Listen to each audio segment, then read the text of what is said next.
მშვიდობის 10 აპრილის საქმიანი დილის ეთერს ვიწყებთ პირველზე BMG-ს გუნდის წევრებთან ერთად დილა მშვიდობისა.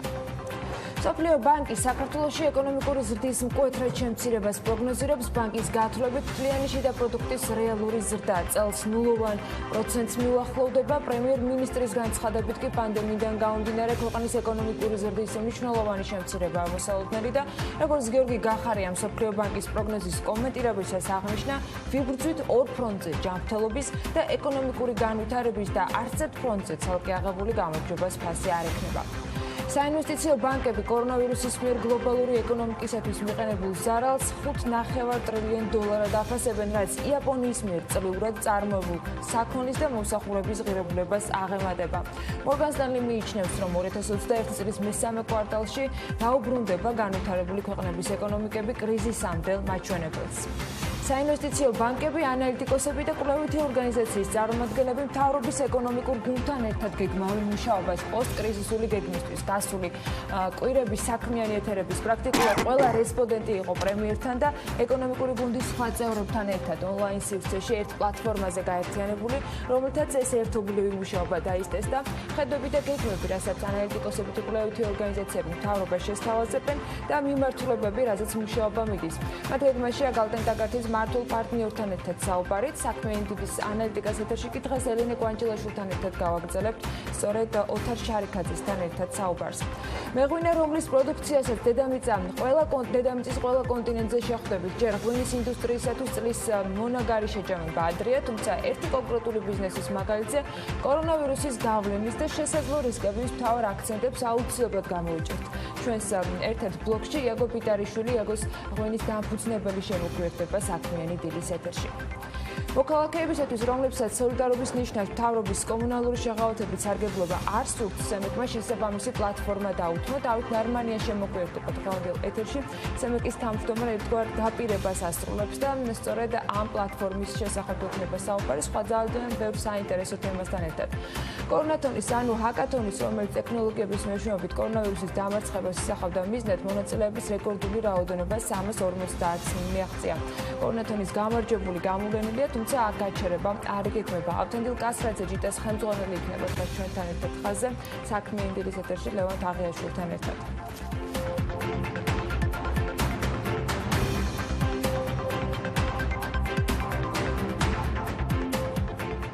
დილა მშვიდობისა საქმიანი დილის ეთერს ვიწყებთ საინტერესო ამბებით და სტუმრებით. ჯერ რომ ნათქვათ, მერად ანა იმედია ხა თავისით კიდევ არ დაიწევს.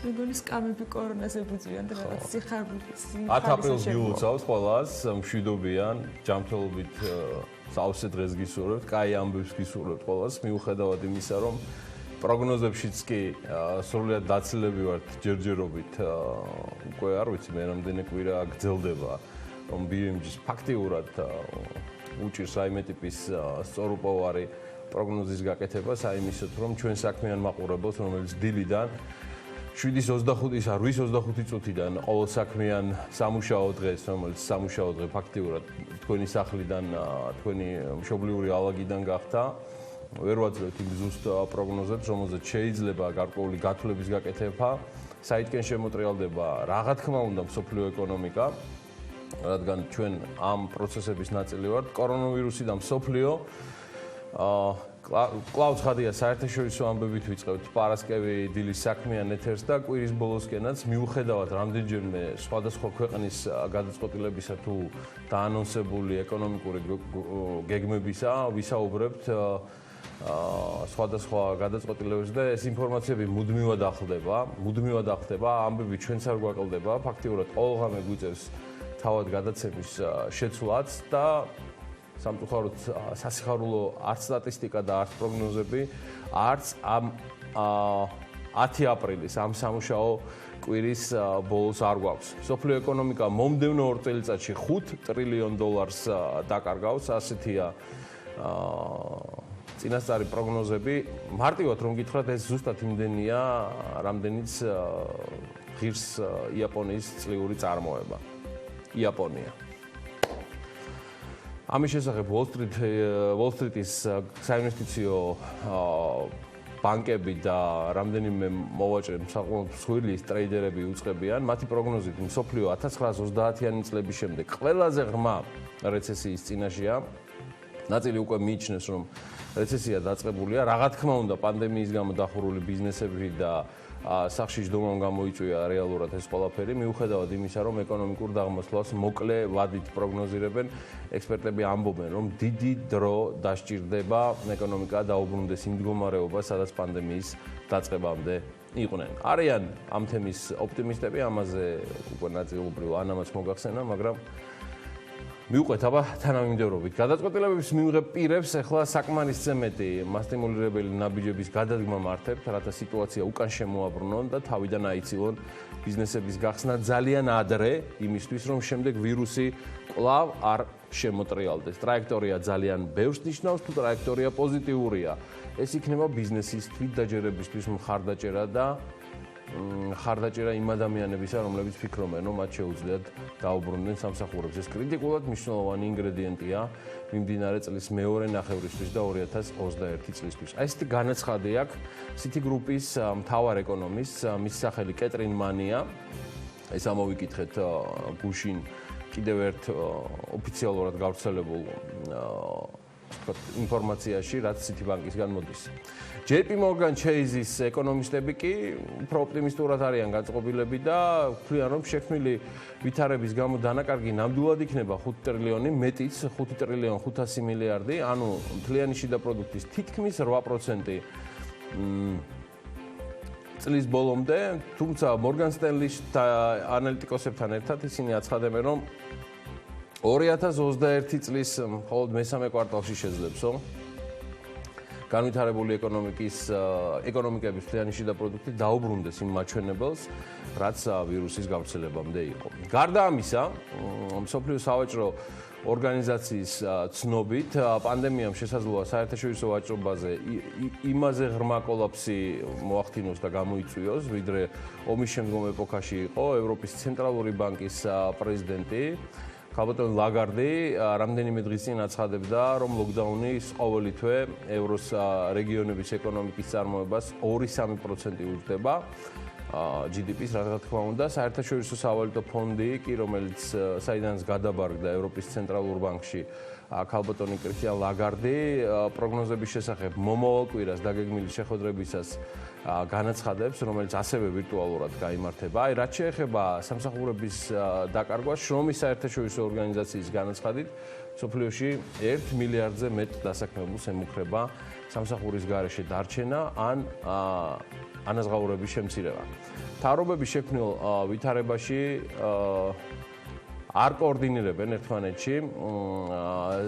არსებობს ესეთი ორგანიზაცია The Bank for International Settlements და მათი გაფრთხილებაა, რომ თუ ქვეყნები ცალ-ცალკე იმოქმედებენ და არაერთად შესაძლოა ამან ვირუსის გავრცელების მეორე ტალღაც გამოიწვიოს. მთავარი პრობლემა და გამოწვევაც იმაშია, რომ არ ვიცით, როდემდე შეიძლება ეს ყველაფერი გაგრძელდეს.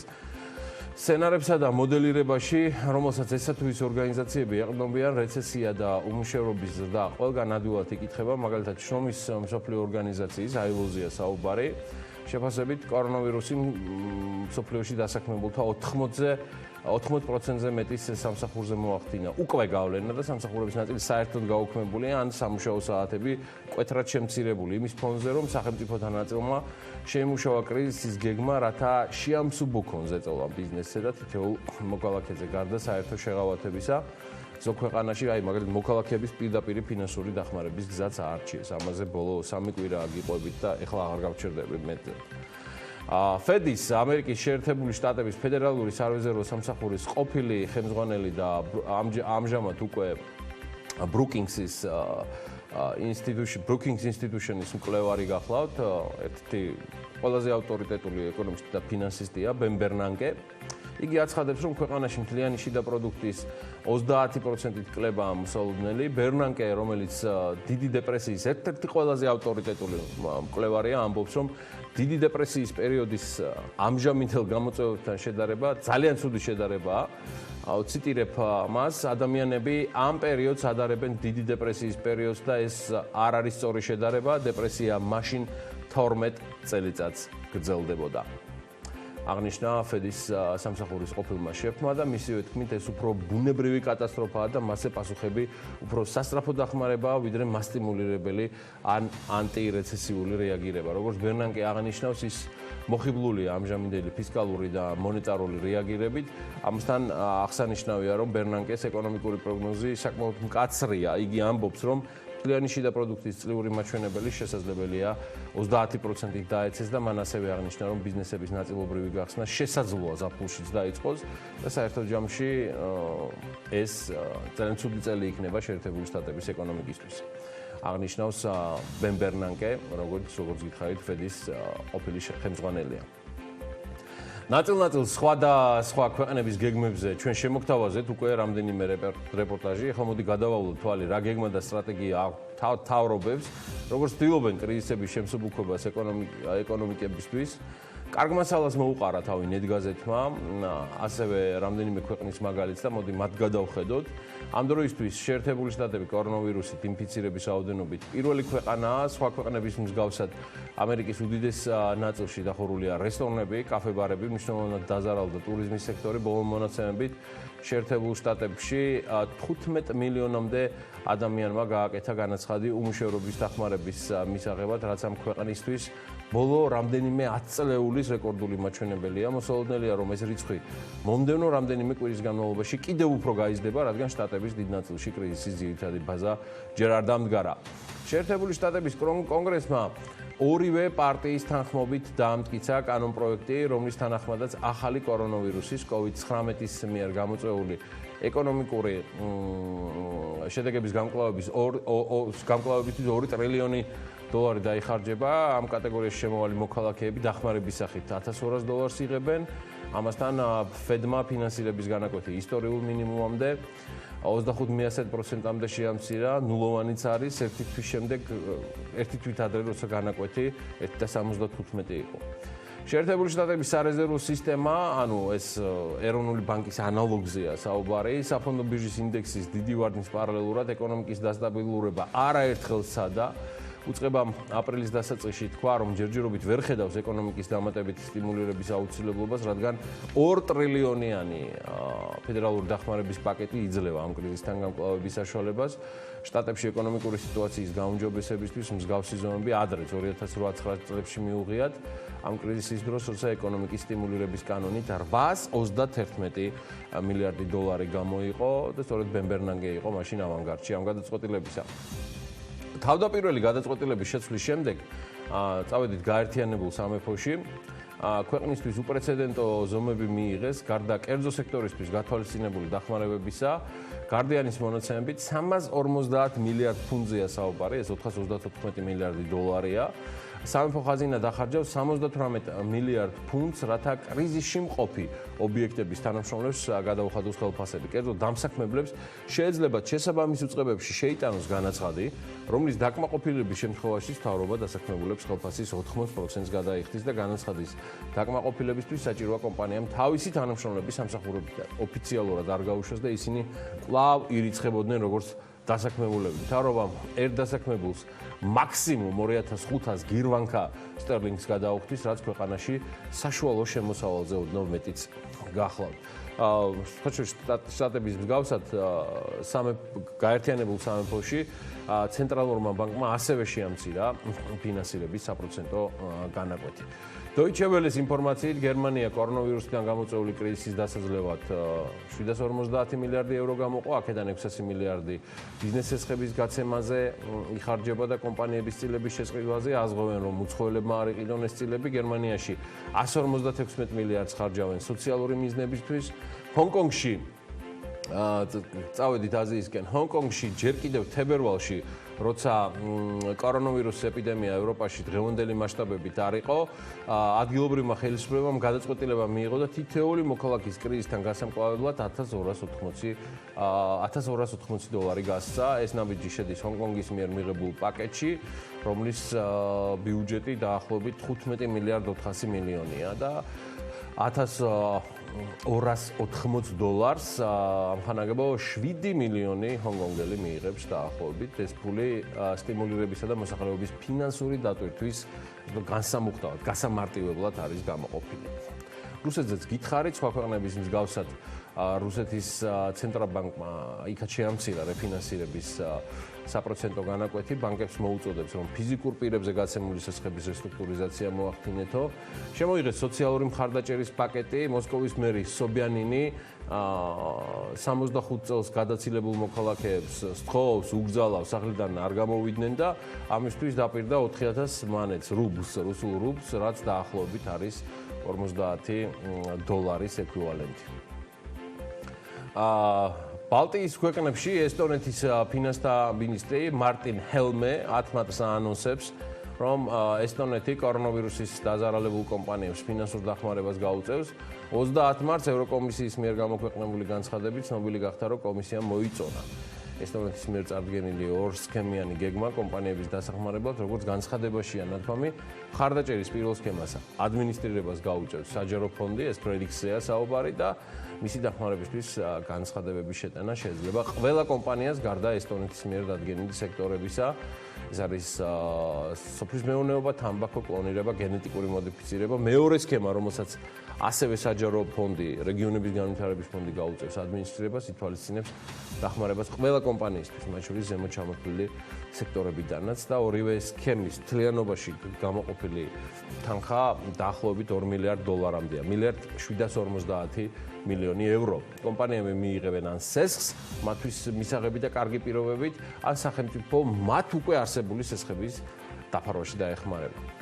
ესტონეთის მოსახლეობა მხოლოდ 1,330,000-ია, ამასაც შეგახსენებ. Baltic Course წერს ლატვიაზე, რომ მისი ცენტრალური ბანკის თავმჯდომარე მარტინ კაზაქსი კორონავირუსის ნეგატიური გავლენა ეკონომიკაზე თვლის ის, რომ იქნება ხანმოკლე, ერთი-ორი თვე გაგრძელდესო, შენ პირში აქ არის მარტინ. მისივე თქმით გამოწვევა მდგომარეობს იმაში, რომ კომპანიებს, რომლებსაც კრიზისი შეეხებათ, ოპერირების გაგრძელების საშუალება მიეცეთ, მოქალაქეებმა კი სამსახურები არ დაკარგონ. ლატვია ბიზნესისა და მოქალაქეების დასახმარებლად €1 მილიარდ დახარჯავს, ამ ქვეყნის მოსახლეობა 1,900,000-ია. ლიეტუვა, საკანონმდებლო ორგანო, პარლამენტი იქოური მიიღო გადაწყვეტილება გაეზარდა სესხის ლიმიტი 904 მილიონიდან 5,5 მილიარდ ევრომდე თქმის და ამ გზით მოძიებული დამატებითი სახსრები ლიეტუვას ეკონომიკის სტიმულირების კრიზისის ეფექტების შესამცირებლად იქნება გამოყენებული, აქტივებს კი მთავრობა ქვეყნის შიგნით და გარეთ მოიძიებს კორონავირუსით გამოწვეულ კრიზისთან გასამკლავებლად. გადავინაცვლოთ ერთწავით თურქეთში, თურქეთმა პირველ ეტაპზე 15,5 გაანებეთ ამ ლიეტუვას თავი ხალხმა გადავიდეთ თურქეთზე, yes. თურქეთმა პირველ ეტაპზე 15,5 მილიარდი ლირა გამოყო, ეს $2,300 მილიონი და თურქეთის ხელისუფლების ინფორმაციით ამ თანხით დაეხმარებიან მცირე და საშუალო ბიზნესის წარმომადგენლებს, ექსპორტიორებსა და იმ დასაქმებულებს, რომლებიც ყველაზე მეტად დაზარალდნენ. გარდა ამისა, მინიმალური პენსია გაიზარდა $230-მდე, ეს არის 1,500 ლირა. ესეთი ამბავია მეზობელ თურქეთში. სხვა შორის, რომლებმაც გამოთქვეს მხარდაჭერის სურვილი სომხეთისა, რომელთანაც მუდმივად აქვს თავისი ასე ვთქვათ, ძველი ქიშპობა და შუღლები და ამასობაში სომხეთის ხელისუფლება კრიზისთან გასამკლავებლად კი $300 მილიონ დახარჯავს, როგორც ხელისუფლება აცხადებს, პირველ რიგში დაეხმარებიან ბიზნესებს, ვინც ყველაზე მეტად დაზარალდნენ, ტურიზმში ჩართულ კომპანიებს, ტექნიკის, ტანსაცმელ ფეხსაცმლის მაღაზიებს, სოციალური დახმარების პაკეტი სომხეთში ითვალისწინებს ოჯახებისთვის, სადაც არიან 14 წლამდელი ბავშვებიც, გარკვეულ პაკეტს, გარდა ამისა დაეხმარებიან 18 წლამდელ მოზარდებს და მათ ოჯახებს, თუ მათი რომელიმე მშობელი უმუშევარია, ეს 3 მილიონიანი სომხეთის პაკეტია. აზერნიუსი აზერბაიჯანის ხელისუფლებას დაყრდნობით აცხადებს, რომ კრიზისის დასაძლევად მილიარდი მანათია გამოყოფილი. ეს 590 მილიონი დოლარია დაახლოებით და ჯამში 1,900,000 ადამიანი შეეხება. აზერბაიჯანში 10 მილიონამდე ადამიანი ცხოვრობს და ხელისუფლება ავრცელებს ინფორმაციას, რომ ისინი $100 მილიონ დახარჯავენ უმუშევარად დარჩენილებისათვის. საერთო ჯამში სხვადასხვა სოციალური მიზნით აზერბაიჯანი $232 მილიონი დახარჯვას გეგმავს. რაც შეეხება საქართველოს, ჩვენ სალტებს და ჩვენი ეკონომიკასთან დაკავშირებულ პროგნოზებს, ერთ-ერთი ბოლო მაინც მსოფლიო ბანკის ანგარიშია, რომელიც აღნიშნულია, რომ COVID-19-ის გამო ეკონომიკური ზრდა საქართველოში მკვეთრად შენელდება. ევროპისა და ცენტრალური აზიის რეგიონისთვის მსოფლიო ბანკის მიერ მომზადებული ეკონომიკური ბიულეტენის 2020 წლის გაზაფხულის გამოცემის თანახმად პანდემიის ზემოქმედების შესარბილებლად უმნიშვნელოვანესია გადაწყვეტილებების და ღონისძიების სწრაფად განხორციელება, ჯანდაცვის სფეროში ინვესტიციების პრიორიტეტულობის განსაზღვრა და ადამიანებისთვის, განსაკუთრებით ყველაზე მოწყვლადი პირებისთვის სოციალური დახმარების უზრუნველყოფა. ასეთ განსაკუთრებულად რთულ დროს აუცილებელია პოლიტიკის შემუშავება, რომელიც გადამწყვეტი მოქმედებებისთვის იქნება გამიზნული. ამას წერს, აღნიშნავს და ვციტირებ მსოფლიო ბანკის ვიცე-პრეზიდენტს ევროპისა და ცენტრალური აზიის რეგიონში, მის სახელია სირილ მიულერი. ბატონი მიულერივე ამბობს, რომ ეს ნიშნავს ჯანდაცვის და სოციალური დაცვის სისტემების გაძლიერებაზე სწრაფ გადაცვლას, კერძო სექტორის ხელშეწყობას, ფინანსური სტაბილურობის და ნდობის შენარჩუნებაზე, რაც უკიდურესად მნიშვნელოვანია ადამიანთა სიცოცხლისთვის. მსოფლიო ბანკის მთავარი ეკონომისტი, მასაც გეტყვით, კი ამბობს, რომ პროგნოზები კორონავირუსის სირთულებიდან გამომდინარე გაურკვეველია. მოусმინოთ მას. პროგნოზები COVID-19-ით გამოწვეულ ეკონომიკურ სირთულებთან დაკავშირებით გაურკვეველია. ამიტომ ანგარიში იძლევა სიმულაციებს ეკონომიკური ზრდის შედეგების დიაპაზონის საილუსტრაციოდ, რომელთა მატერიალიზაცია შეიძლება მოხდეს პანდემიის გამო. სცენარები მიუთითებს, რომ ევროპისა და ცენტრალური აზიის რეგიონში 2020 წელს ადგილი ექნება ეკონომიკურ ვარდნას და ზრდის მაჩვენებელი მოექცევა -4.4 და -2.8% შორის. სანამ დაიწყებს აღმასვლას 2021 წელს დარგობრივი პოლიტიკის ღონისძიებების გატარების, სასაქონლო ფასების თანდათანობით აღდგენის და ვაჭრობის გაძლიერების შედეგად. სოციალური დისტანცირება, არაარსებითი მნიშვნელობის მქონე კომპანიებისა და სკოლების დახურვა საჭირო ღონისძიებებია პანდემიის გავრცელების შესაჩერებლად და ადამიანთა სიცოცხლის გადასარჩენად. ამასთანავე პოლიტიკა მინიმუმამდე უნდა ამცირებდეს აღნიშნული ღონისძიებების ეკონომიკურ ხარჯებს და უზრუნველყოფდეს სწრაფ და არახანგრძლივ აღდგენას პანდემიის დასრულების შემდეგ. ანგარიშის მიხედვით ხელშეწყობის ისეთი ღონისძიებების გატარება, ფულო ტრანსფერები და ჯანდაცვის სუბსიდიები მოწყვლადი მოსახლეობისა და ოჯახების დასახმარებლად, ასევე მოკლევადიანი ბიზნეს ცეცხლები და კომპანიებისათვის საგადასახადო შეღავათების დაწესება კრიტიკულად მნიშვნელოვანია ეკონომიკური ვარდნის შესამსუბუქებლად და სამუშაო ადგილების შესანარჩუნებლად.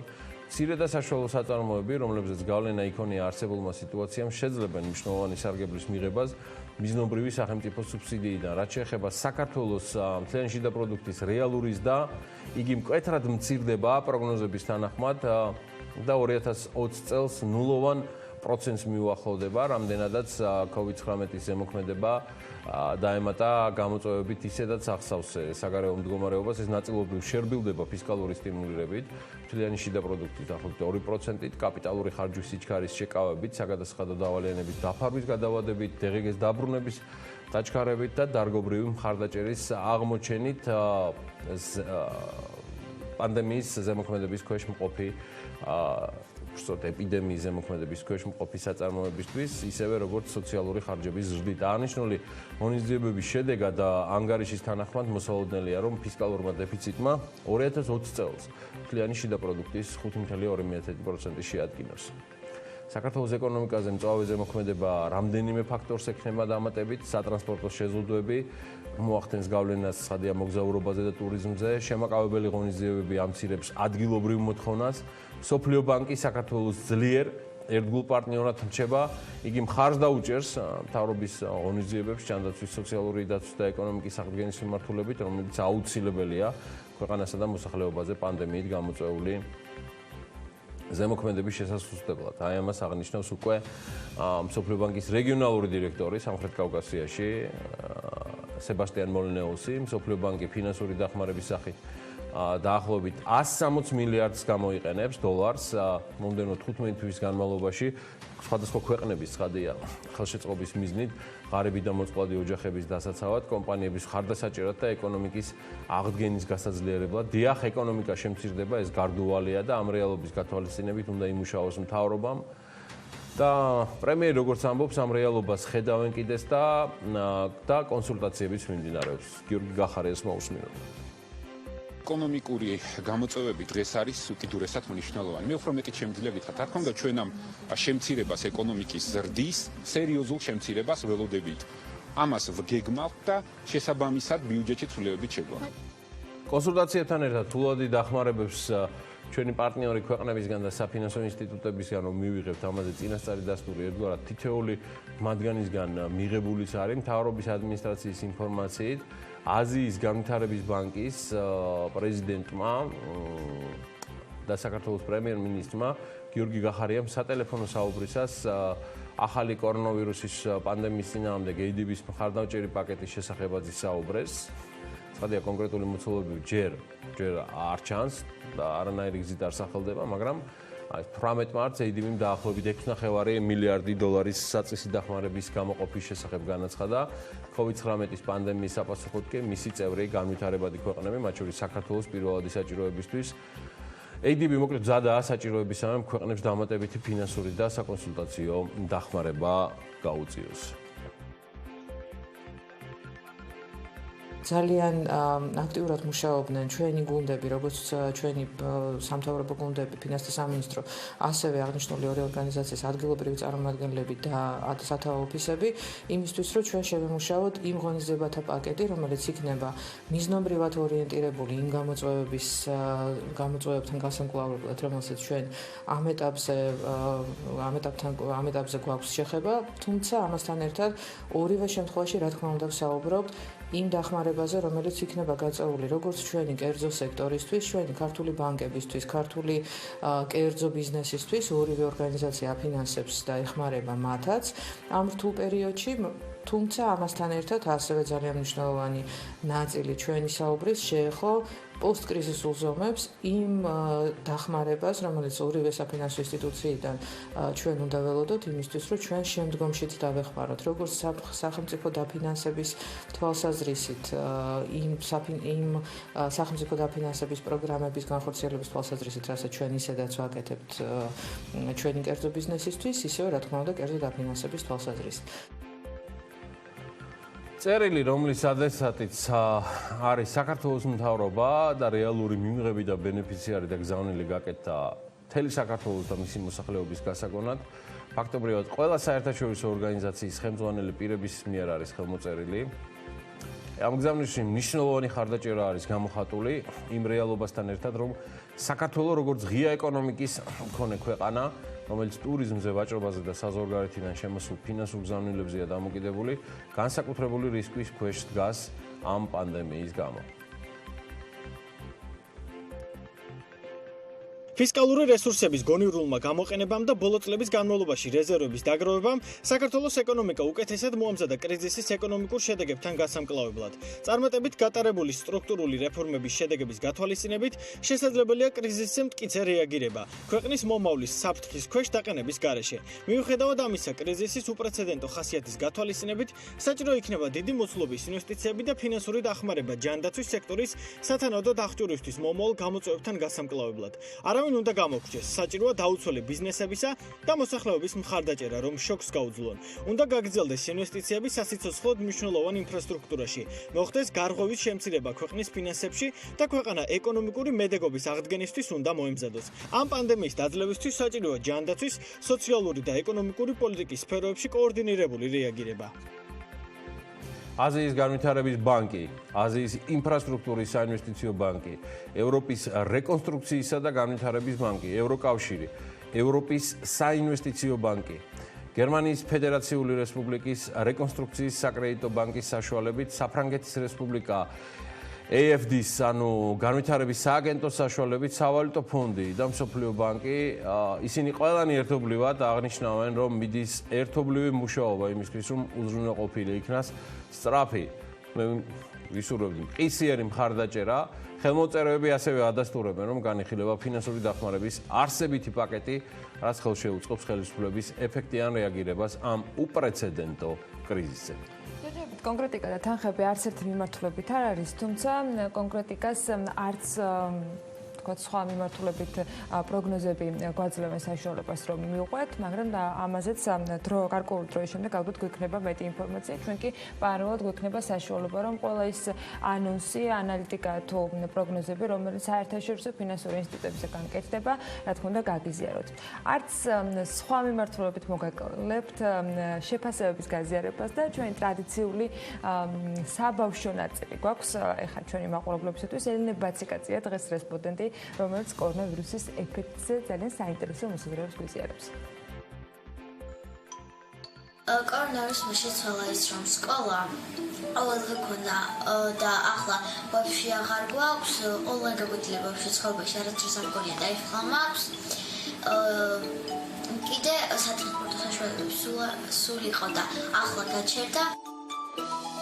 სკოლაში სიარული უფრო კარგია, რადგანაც იქ პირისპირ ნახულობ კლასელებს და მასწავლებლებს და მენტორებიან.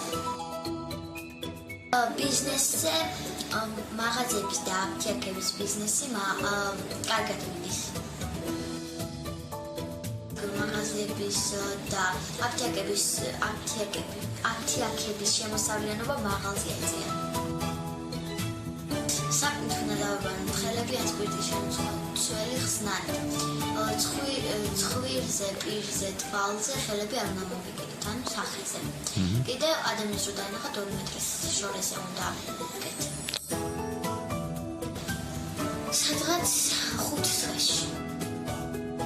ჩინეთი დამწყობს, რომ უკვე ან დიდი ხანი არის და შეწყდა უკვე. ამერიკა, მერე საქართველო. კორონავირუსი რომ დამთავრდება, ალბათ პირველად ხალხს ვაგვიცემ.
საქმეთა სამინისტროს მიერ 24 საათის განმავლობაში საგანგებო მდგომარეობის რეჟიმზე ეგრეთ წოდებული კომიტეტის საათის შეზღუდვების დარღვევის 115 ახალი ფაქტია გამოვლენილი 8 აპრილის 21 საათიდან 9 აპრილის დილის 6 საათამდე ეგრეთ წოდებული კომიტეტის საათის დარღვევაზე სულ 73 მოქალაქეა დაჯარიმებული. შინაგან საქმეთა მინისტრის ინფორმაციით დაჯარიმებულებმა დაკისრებული სახელი კანონის მიხედვით 1 თვის ვადაში უნდა გადაიხადონ, რაც შეეხება მათ ჩამოწერას. მინისტრის თქმით, ამაზე ის ინფორმაციას არ ფლობს. ბევრი ქართველი დაუბრუნდა სოფელში და მოსალოდნელია, რომ მათ საკუთარი მიწის ნაკვეთი დაამუშავონ და აწარმოონ სურსათი საკუთარი მოხმარებისათვის. ეს საქართველოს ფერმერთა ასოციაციის კვლევაში არის აღნიშნული, რომელიც COVID-19 სოფლის მეურნეობაზე გავლენის შესაფასებლად ჩატარდა. კორონავირუსით გამოწვეული ინფექციის მართვაში ბათუმის ახალი რესპუბლიკური საავადმყოფო ჩაერთო, საავადმყოფოს განკარგვაში 27 მართვითი სუნთქვის აპარატი, 170 მრავალფუნქციური და საპალატე საწოლია, სამედიცინო აპარატები და სხვა აღჭურვილობა დამატებით გადაეცა საავადმყოფოს პაციენტების სრული სერვისით მომსახურებისათვის. მიმდინარე წლის იანვარ-თებერვალში შაქრის იმპორტი 21.4%-ით გაიზარდა და იმპორტირებული შაქრის ღირებულებამ $3,400,000 შეადგინა. საქართველოს მხარი დაუჭირა ევროპის საჰაერო ნავიგაციის უსაფრთხოების ორგანიზაციის ინიციატივას, რომელიც ავიაკომპანიებისათვის საერნაოსნო მომსახურების გადასახადის გადავადებას ითვალისწინებს. კორეის ავიახაზებში ამბობენ, რომ 6 თვით თანამშრომელთა 70%-ს შვებულებაში გაუშვებენ. კომპანია აღნიშნავს, რომ საშვებულებო პერიოდი 16 აპრილიდან 15 ოქტომბრამდე გაგრძელდება, ხოლო ანაზღაურებას შემცირებული ოდენობით მიიღებენ. CNN ავრცელებს ამასთან დაკავშირებით ინფორმაციას. საუდის არაბეთის სუვერენული ფონდი ნავთობის და გაზის კომპანიების გაიაფებულ აქციებს ყიდულობენ. Wall Street Journal წერს, რომ საუდელებმა ნორვეგიულ Equinor'ისა და Anglo-Dutch Royal Dutch Shell's, French Total'ისა და Italian Eni's აქციები მთლიანობაში დაახლოებით $1 მილიარდი მოცულობით შეიძინეს. კვლევითმა კომპანიამ Nielsen-მა მარტში რუსეთის უმსხვილეს სავაჭრო ქსელებში ალკოჰოლის გაყიდვის ზრდა დააფიქსირა. მოთხოვნა სასმელზე თვის დასაწყისში გაიზარდა და პიკს მან მარტის ბოლო კვირას მიაღწია. 2019 წლის ანალოგიურ პერიოდთან შედარებით გაყიდვები 31%-ით არის გაზრდილი. ლუდის შემთხვევაში 25% და ვისკის შემთხვევაში 47%-ია. შტატების პრეზიდენტის დონალდ ტრამპის რეიტინგი 6%-ით გაიზარდა და ის 46%-ს უტოლდება. პრეზიდენტი უკმაყოფილოთა რიცხვი 53%-ია. ტელეკომპანია CNBC-ის მიერ ჩატარებული გამოკითხვა ადგენს ამ მონაცემებს. ძალიან უცნაური ამბავია, სიმართლე გითხრათ, სპორტული ამბების მოყოლას როცა ვიწყებ ხოლმე, მაგრამ ფაქტია, რომ კორონავირუსმა ფინანსური დარტყმა არც ამ სფეროს დააკლო და ფეხბურთელების ღირებულება ჯამში, როგორც ამბობენ, პანდემიამ 9 მილიარდი ევროთი შეამცირა. გერმანულმა პორტალმა Transfer Market-მა, რომელიც ექსპერტებისა და ბაზრის სხვა მონაწილეების აზრის გათვალისწინებით ფეხბურთელების სატრანსფერო ღირებულებას ადგენს, კორონავირუსის პანდემიის გამო მოქმედი ფეხბურთელების ღირებულება დააკორექტირა. ამ კორექტირების შედეგად კი ფეხბურთელების ღირებულება 20%-ით არის შემცირებული, გამონაკლის შეადგენს 1998 წელს და შემდეგ დაბადებული ფეხბურთელების ფასი, რომელთა სატრანსპორტო ღირებულება საშუალოდ მხოლოდ 10%-ით არის დაცემული. ამგვარად, მოქმედი ფეხბურთელების ჯამური ღირებულება შემცირდა 9 მილიარდ 200 მილიონი ევროთი. რთული წარმოსადგენია, რომ უახლოეს მომავალში სატრანსფერო ბაზარზე ფასები გაიზრდება, როგორც ეს ბოლო წლების განმავლობაში ხდებოდა. სავარაუდოდ, ცალკეული მსხვილი გარიგებები მაინც იქნება, თუმცა ჩვენი ხედვით შექმნილ მდგომარეობაში ოპერატიული რეაგირება იყო საჭირო, ამბობს ამ პორტალის დამფუძნებელი მათიას ზაიდელმა. როგორც მსოფლიოს ყველაზე ძვირადღირებული ფეხბურთელი ამბობენ, კვლავ რჩება პარი სენ-ჟერმენის ფორვარდი კილიან მბაპე, თავდასხმელის ღირებულება არის 180 მილიონი ევრო, მეორე და მესამე ადგილს კი რახიმ სტერლინგი და ნეიმარი იკავებენ და ორივე ფეხბურთელი 128 მილიონ ევროდ არის შეფასებული. ყველაზე ძვირადღირებული ფეხბურთელების სიაში მე-9 ადგილზე ოქროს ბურთის 6 გზის მფლობელი ლეონელ მესია და მისი ღირებულება 112 მილიონი ევროა, 46 ადგილს კი ოქროს ბურთის 5 გზის მფლობელი კრისტიანო რონალდო იკავებს. მის სატრანსფერო ღირებულება 60 მილიონ ევროდ ფასდება. სპორტულმა ინდუსტრიამ გადადებული თუ ჩაშლილი ჩემპიონატების გამო, რამაც თავის მხრივ სარეკლამო კონტრაქტების ჩავარდნა გამოიწვია, მნიშვნელოვანი ზარალი მიიღო. და ეს ის მიმართულებაა, როცა სოციალური დისტანცირებით ან სახლიდან მუშაობით ნაწილობრივ საქმის კეთება არ გამოდის და შედეგიც არ არის, როგორიც უნდა იყოს ისეთი. ნაკლებ მნიშვნელოვანი გამოწვევა უდგათ კინოინდუსტრიის წარმომადგენლებს, თუმცა ნამდვილად არანაკლები, რომლებიც ვერც ახალი პროდუქტების შექმნას ახერხებენ და ბევრი პროექტი მათი მხრიდანაც ასევე გადადებულია და ვერც არსებულის კინოგაქირავებაში გაშვება მოხერხდა ძალიან ბევრ ქვეყანაში, კინოდარბაზები უბრალოდ დახურულია და ეს მათ შორის ერთ-ერთი მიზეზი იყო. ახალი კორონავირუსის ეპიდემიის გამო კი კანის საერთაშორისო ფესტივალის გადაიდო, ორგანიზატორები ზუსტი თარიღის დასახელებისგან ჯერ თავს იკავებენ. ეს ცერემონია სავარაუდოდ ივნისში ან ივლისში გაიმართება. აღმოჩნდა, რომ კინოკლასიკის შემფასებლებს და დამფასებლებს ონლაინ სივრცეში ამ პროცესის გადანაცვლება არ მოწონთ და ეს მათთვის მიუღებელი არის. ერთ-ერთ უკანასკნელ ინტერვიუში კი დირექტორი ტიერი ფრემო ფესტივალის ონლაინ რეჟიმში ჩატარების იდეასთან დაკავშირებით აი ასეთ განცხადებას აკეთებს. უენს ანდერსონის და პოლ ვერჰუენის ფილმები კომპიუტერში ნახვა წარმოგიდგენიათ. პირველად ნახოთ Top Gun 2 და Pixar-ის Soul კინოთეატრების გარეთ. ეს ფილმები იმისთვის გადადეს, რომ მაყურებელმა დიდ ეკრანზე იხილოს. რატომ უნდა გვინდოდეს ამ შესანიშნავი სურათების ელექტრონულ მოწყობილობებზე ნახვა? რეჟისორები პროდუქციას კინოთეატრებისთვის ქმნიან და არა მობილური ტელეფონებისათვის, ამბობს ის. ჯგუფის ფრემოს მიერ ნახსენები ფილმები მაღალი ალბათობით კანის ფესტივალის საკონკურსო პროგრამაში არის მოხვედრილი და სწორედ ამაზე საუბრობდა ის. ახლო წარსულში კი ონლაინ ფესტივალის ჩატარებაზე უარი თქვეს ასევე ვენეციის კინოფესტივალის ორგანიზატორებაც.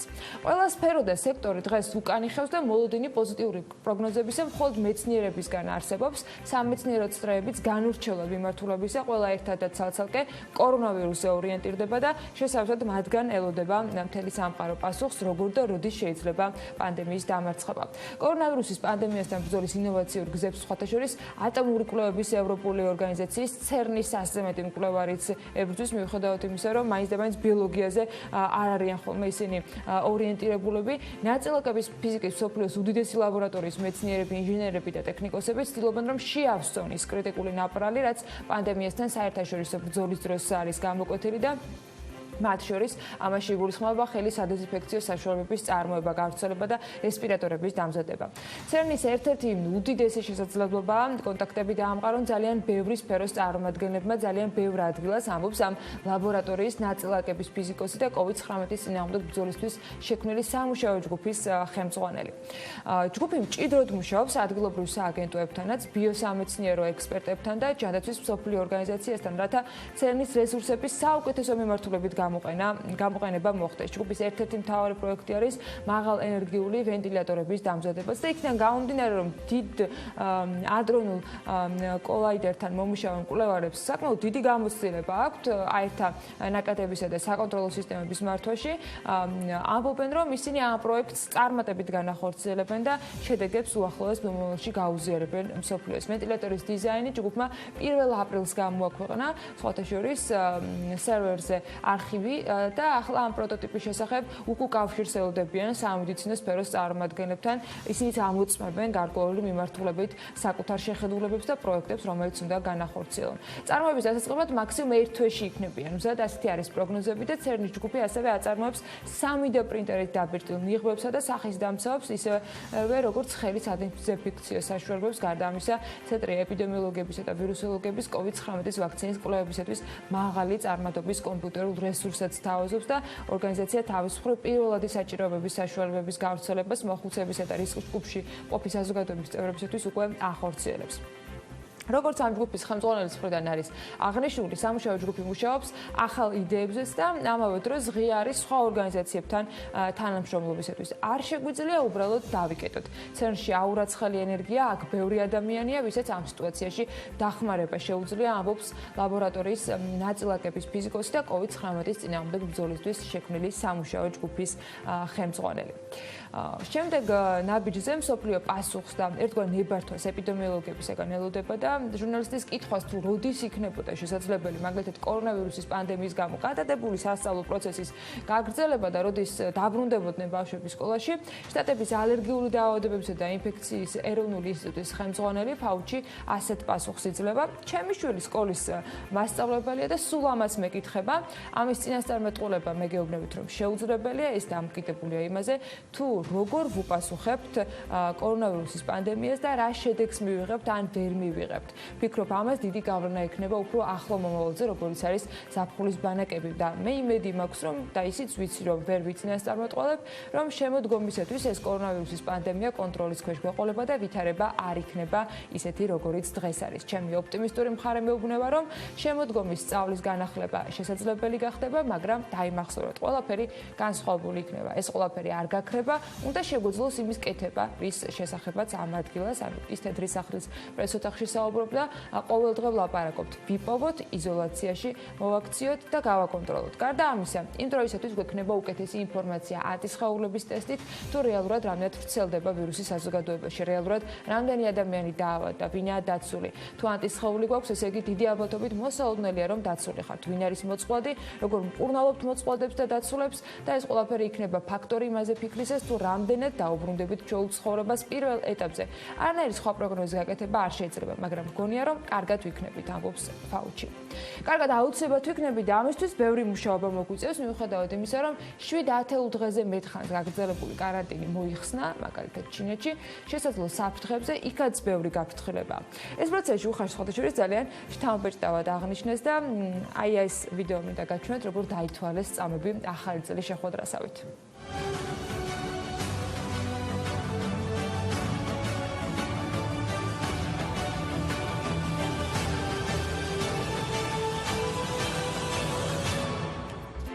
რა მოხდა იცით? რამდენჯერ გიფიქრეთ სახლში დარჩენილებს საწახვიდოდით და რას გააკეთებთ საგანგებო მდგომარეობის მოხსნის შემდეგ. ხო და ჩინეთში აღმოჩნდა რომ McDonald's-თან დადგა უგრძესი რიგები.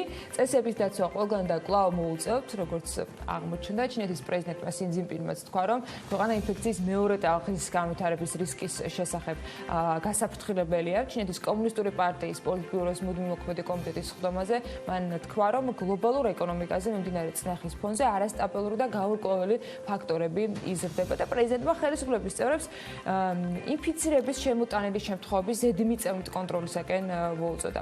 ჩინეთში დანარჩენ მსოფლიოს უფრთხიან, დანარჩენი მსოფლიო კი ჩინეთთან დაკავშირებით აკეთებს საკმაოდ მკვეთრ განცხადებებს და მიუხედავად იმისა, რომ ფრენების დიდი ნაწილი ამ ქვეყანასთან აღდგენილია, მისი მოქალაქეები სახლში დაბრუნებას მარტივად ვერ ახერხებენ და ამის მიზეზი არის ის, რომ სრულად არის ბილეთები გაყიდული. არადა საჭიროება როგორც ჩანს ბევრს უდგას სამშობლოში დაბრუნებისა. ჩინეთის მოქალაქეები ამერიკის შეერთებულ შტატებში სამსახურის დაკარგვის შემდეგ სამუშაო ვიზას და საცხოვრებელსაც კარგავენ. შესაბამისად უწევთ, რომ სამშობლოში დაბრუნდნენ იმ დროს, როდესაც რეისები ჩინეთის მიმართულებით შეზღუდული რაოდენობით სრულდება და ბილეთების ფასიც მკვეთრად არის მომატებული.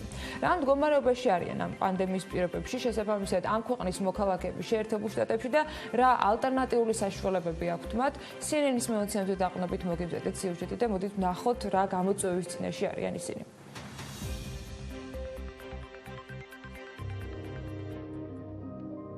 ამერიკის შეერთებულ შტატებში მომუშავე ჩინეთის მოქალაქეები, რომლებსაც კომპანიები სამსახურებიდან ათავისუფლებენ, პარალელურად კარგავენ სამუშაო ვიზას, რაც იმას ნიშნავს, რომ მათ აქვთ 60 დღე იმისათვის, რომ სტატუსი გადაცვალონ და მიიღონ ტურისტის ან სტუდენტის ვიზა. კიდევ ერთი ალტერნატივა გულისხმობს ახალი სამსახურის პოვნას, რომელიც დაეხმარება მას დაიბრუნონ სამუშაო ვიზა, თუმცა პანდემიის პირობებში, როდესაც თავად მოქალაქეები კარგავენ სამსახურს ამერიკის შეერთებულ შტატებში და შემოსავლის წყაროს გარეშე რჩებიან, სხვა ქვეყნის მოქალაქეების დასაქმებას როგორც წესი არავინ დათანხმდება. CNN-ის ინფორმაციით ამერიკელები განსაკუთრებით ჩინელებს უშვებენ სამსახურიდან და აიძულებენ შტატების დატოვებას.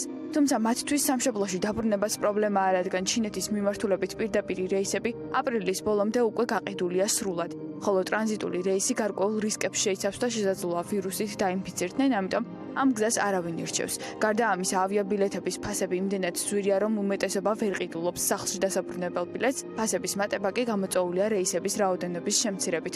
ანუ ჩინეთმა მარტის ბოლოს საერთაშორისო რეისების რაოდენობა კვირაში 134-მდე შეამცირა და შესაბამისად გაიზარდა ღირებულებაც მათზე. ასევე ჩინეთმა გამკაცრებული პოლიტიკა ამოქმედა სხვა ქვეყნებიდან შემომავალი ადამიანების, მათ შორის მოქალაქეების მიმართაც იმისათვის, რომ ვირუსის ახალი ტალღა არ დაიწყოს. არ არსებობს ოფიციალური სტატისტიკა იმის შესახებ, თუ ჩინეთის რამდენმა მოქალაქემ დაკარგა სამსახური კორონავირუსული პანდემიის შედეგად შტატებში, თუმცა ექსპერტები ვარაუდობენ, რომ ეს მაჩვენებელი გაცილებით მაღალია 2008 წლის რიცხვებთან შედარებით, როდესაც ფინანსური კრიზისის დროს 1.600.000-მა ჩინელმა დაკარგა სამსახური. ამ პერიოდში ყველაზე სწორი გზა სტუდენტის ან ტურისტული ვიზის მოპოვებაა, რომელიც დაეხმარება მათ დროის მოგებაში, თუმცა ამ დროს კიდევ ერთი პრობლემა იკვეთება. სამუშაო ვიზის დაკარგვის შემდეგ მათ დაკარგეს საცხოვრებელიც, ანუ რომც მოიპოვონ სტუდენტის ან ტურისტის სტატუსი, მათ შტატებში არც საცხოვრებელი ექნებათ და არც შემოსავლის წყარო, ასე რომ მდგომარეობა კრიტიკულად გართულდა. გარდა ჩინელებისა, ცხადია ამერიკის შეერთებულ შტატებში სხვა ქვეყნის მოქალაქეებიც არიან, რომლებმაც ასევე დაკარგეს სამსახური და ვიზა. მათმა ნაწილმა შეძლო სამშობლოში დაბრუნება, თუმცა ნაწილი ისევ გამოსავლის ძიებაშია. სტატისტიკურად კი ბოლო 5 წლის განმავლობაში 900.000 სამუშაო ვიზა არის გაცემული. გარკვეულმა ნაწილმა პანდემიის პირობებში ეს შესაძლებლობა დაკარგა და დასრულდა ამერიკული ოცნება, ნაწილი კი ჯერ კიდევ მოლოდინის რეჟიმშია. ეკონომიკის და განვითარების მინისტრის ინფორმაციით, კორონავირუსის წინააღმდეგ ბრძოლის მიზნით შექმნილ ფონდში აკუმულირებული თანხების განკარგვა იმ პრიორიტეტების მიხედვით მოხდება, რომელთა განსაზღვრაზეც ამჟამად მუშაობა მიმდინარეობს. ნათიათურნავას განმარტებით, სფეროების და უწყებების მიხედვით ძირითადი საჭიროებების განსაზღვრა ბიზნეს ომბუდსმენის კოორდინაციით ხდება. საქართველოს ფერმერთა ასოციაციის მიერ გამოკითხული ფერმერებისა და აგრობიზნესების 55%-ს პროდუქციის მიწოდებასთან დაკავშირებით აქვს პრობლემა, რაც თავის მხრივ სხვადასხვა ფაქტორით არის გამოწვეული. საქართველოს პურის მრეწველთა კავშირის თავმჯდომარის განცხადებით, ხორბლის დეფიციტი და პურის გაძვირება მოსალოდნელი არ არის. აგარის შაქარი 1 ივნისიდან 31 დეკემბრამდე იმუშავებს. ასეთია კომპანიის ხელმძღვანელისგან მიღებული ინფორმაცია. აგარის შაქრის კომპანიის დამფუძნებლის წარმომადგენლის ნიკოლოზ ნათბილაძის განცხადებით, საქართველოს მთავრობასთან მოლაპარაკებით მიღებულია გადაწყვეტილება, რომ ქარხანა გაიხსნება და სრული დატვირთვით ამუშავდება. მანამდე სარემონტო სამუშაოები ჩატარდება და 1 ივნისს ქარხანა სრულად გაიხსნება. მისივე თქმით, დაახლოებით ბაზარზე შაქრის მოხმარების 50%-ს აწარმოებენ, რაც მნიშვნელოვანია იმ კუთხით, რომ 500-მდე თანამშრომელი დაუბრუნდება თავის სამუშაო გარემოს. მნიშვნელოვანია ის, რომ სასურსათო უსაფრთხოების თვალსაზრისით ჩვენი ქვეყნისათვის იქნება გარანტირებული მიწოდება პირველადი მოხმარების ისეთი პროდუქტის, როგორიც არის შაქარი და დეფიციტი არ შეექმნება. მნიშვნელოვანია, რომ ქარელის რაიონის მოსახლეობას როგორც ეკონომიკური, ასევე სოციალური ხელშეწყობა ექნება, ამბობს ნათბილაძე BMJ-ს თესაუბარში. მიმდინარე წლის იანვარ-თებერვალში სხვათა შორის შაქრის იმპორტი 21.4%-ით გაიზარდა და იმპორტირებული შაქრის ღირებულებამ $3,400,000 შეადგინა. BMJ-ის მიერ საქსტატიდან გამოთხოვილი წინასწარი მონაცემების მიხედვით 2020 წლის იანვარ-თებერვალში საქართველოში $3,400,000 ღირებულების შაქრის იმპორტი განხორციელდა, რაც გასული წლის ამ პერიოდის მონაცემებს 21.4%-ით აღემატება. 2019 წლის ორ თვეში $2,700,000 იყო ხარჯი. შაქრის მსხვილი იმპორტიორი ქვეყნების სია ასე გამოიყურება. პირველ ადგილს პოლონეთი იკავებს $2,400,000-ით, მას რუსეთი მოყვება $940,000 გვაქვს აქედან შეძენილი, საფრანგეთიდან $80,100, უკრაინიდან დაახლოებით $18,000-მდე, კოლუმბიიდან $14,500-ზე ცოტა მეტი, აზერბაიჯანიდან $13,700 და იტალიიდან თითქმის $10,000 პროდუქტი. რაც შეეხება იმავე პერიოდში იმპორტიორი კომპანიების ტოპ 10-ს, ესენი არიან შპს ჯანო 1, შპს ელ ჯორჯია, გაგა 1, ასევე ალფა, ბუმ გრუპი და ასე შემდეგ. მას შემდეგ, რაც კორონავირუსმა დღესდღეობით შეცვალა, ყველას გვინდა თუ არა ვცდილობთ, რომ მის წესებს მოვერგოთ და ალბათ დაგვჭირდება, რომ სურვილის მიუხედავად მოვერგოთ. ბიზნესებმა კი, როგორც სოფლიოში, ისე საქართველოში დაიწყეს გადაწყობა, ვისაც ამის საშუალება ჰქონდა და იმ პროდუქტების წარმოება, რაზეც დღეს მოთხოვნა ყველაზე მაღალია. ბოლო დროს იმ სამკერვალო კომპანიების რიცხვმაც იმატა, რომლებმაც საწარმოო ხაზები სრულად გადააწყვეს და დაიწყეს პირბადეების წარმოება. ამ საწარმოებიდან ჩვენი ეთერების საშუალებით უმეტესად იცნობს ჩვენი მაყურებელი, არც დღევანდელი სიუჟეტის გმირის ამოცნობა გაჭირდება და მარიამ ცხოვრებაშვილი არის ის ახალგაზრდა ქალი და მეწარმე, რომელიც ჩვენმა მაყურებელმა 2 წლის წინ გაიცნო. ნახოთ, როგორ შეძლო მან ტყიბულში თავისი ბიზნესის გადაწყობა და მისმა პირბადეებმა, როგორც თავად ამბობს, ლუგარის ხარისხის ნიშნის მიღებაც მოახერხა.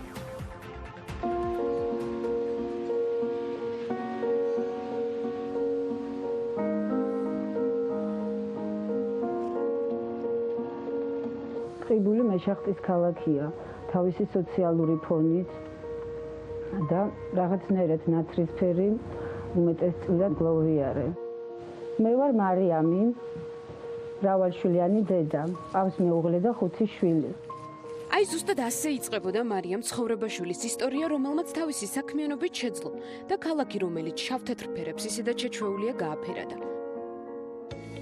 ერთ პატარა ოთახში შემოიკრიბა თანამოაზრეები და დაიწყო ტყიბულელების ჩაცმულობაზე ზრუნვა. თუმცა შეკვეთების სხვა დიდი ქალაქებიდან მალევე წამოეწია.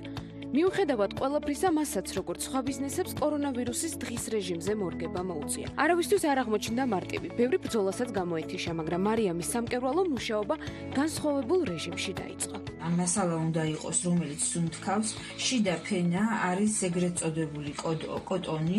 სხვადასხვა ფერადი კაბები, პიჯაკები, შარვლები ამ დროის ყველაზე მოთხოვნადმა ნივთმა, პირბადეებმა ჩაანაცვლა. პირბადეებიც ფერადია, რაზეც ადგილობრივების მხრიდან მოთხოვნა დღითი დღე მზარდია. თან რაც მთავარია, რამდენიმე დღის წინ მარიამის სამკერვალოში შეკერილი პირბადეები ლუგარის ლაბორატორიამ დაამტკიცა. შესაბამისად, მისი მრავალჯერადი გამოყენება საყოფაცხოვრებოდ, ხოლო ერთჯერადად მედპერსონალისთვის უკვე ოფიციალურად დაშვებულია. 8 მარტის შემდეგ უკვე ყველა შეკვეთა გააუქმდა შექმნილი მდგომარეობიდან გამომდინარე ქვეყანაში და შემდეგ ანუ წამოვიდა მოთხოვნა პირბადეებზე, რადგანაც არსებულ ბაზარზე აღარ იყო და ანუ არ ქონდა წვდომა მოსახლეობას. დამიკავშირდნენ ფერმერთა ასოციაციიდან და მოითხოვეს, რომ თუ მივიღებდი მონაწილეობას დატესტვაში ლუგარის ლაბორატორიაში, გადავაგზავნე ნიმუშები, საიდანაც მოვიდა დადებითი პასუხი, რომ ანუ სამშრიანი პირბადე, რომელიც მქონდა ნიმუშად გადაგზავნილი,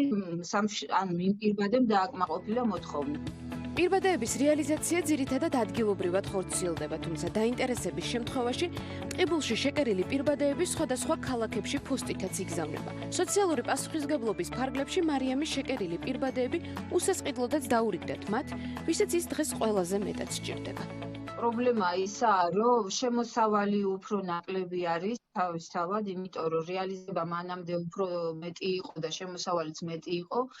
ეხლა ერთი პირბადის, სამშრიანი პირბადის ღირებულება არის 3 ლარი, თუმცა თამამად შემიძლია ვთქვა, რომ ამ პერიოდში, ანუ карантиნის პერიოდში შეკერილი პირბადეების რაოდენობა თუ კი დაუშვათ საერთო მასშტაბით ვამბობ, შეიკერა 600 ცალი, ამ 600 ცალიდან 9/2 გაჩუქებული იყო. სოფლიოში და საქართველოში განვითარებული მოვლენებიდან გამომდინარე დღეს სამკერვალო სალონში მარტო მუშაობს. შესაბამისად პირბადეების შეკვეთებსაც თავად დამხმარეების გარეშე ასრულებს. ამბობს, რომ პრობლემები არის. დღეს სხვანაირად არ გამოვა. რას ვიზამთ, ასეთია ახალი დღის წესრიგი, რომელსაც გვინდა თუ არა უნდა მოვერგოთ. საქართველოს მთავრობისა და ამერიკის შეერთებული შტატების მთავრობის თანამშრომლობის შედეგად კი საქართველოს დღეს 79 არასრულწლოვანი მოქალაქე შეერთებული შტატებიდან დაუბრუნდება. პრემიერის ინფორმაციით ეს გადაწყვეტილება ორი მხარის თანამშრომლობის შედეგად არის მიღებული და ამ პროცესში ჩართული იყო ასევე სომხეთიც.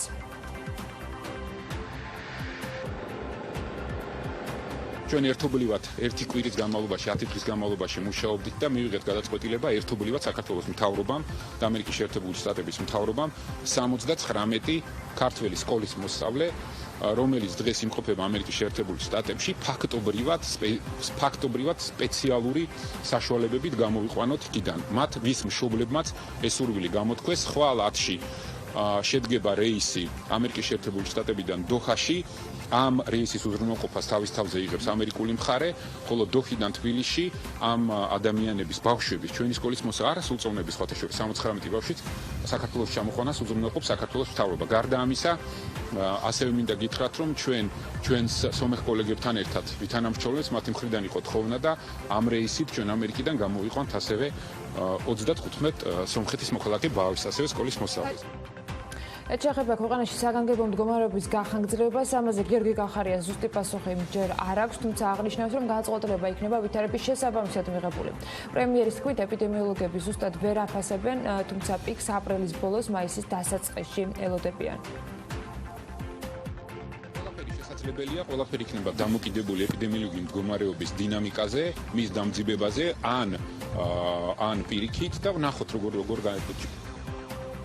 გამოწვევა ნამდვილად ყოველთვის დიდია კორონავირუსით ინფიცირებულებისა და ასევე უსახლკარო ადამიანებისათვის, მაგალითად ევროპარლამენტის შენობაში ცხოვრების საშუალების გადაწყვეტილება მიიღეს, სადაც თითოეული ადამიანი იქნება იზოლირებული, ხოლო მათ კვებაზე პარლამენტარების მზარეულები იზრუნებენ. გარდა ამისა, სტრასბურგის შენობას დიაგნოსტირებისთვისაც გამოიყენებენ. როგორ უმკლავდება ევროპა პანდემიას, რას გიგმავენ და როგორ გამოიყურება დღეს ევროპარლამენტი, მარიამ ადამიანამ გადახედა ინფორმაციას.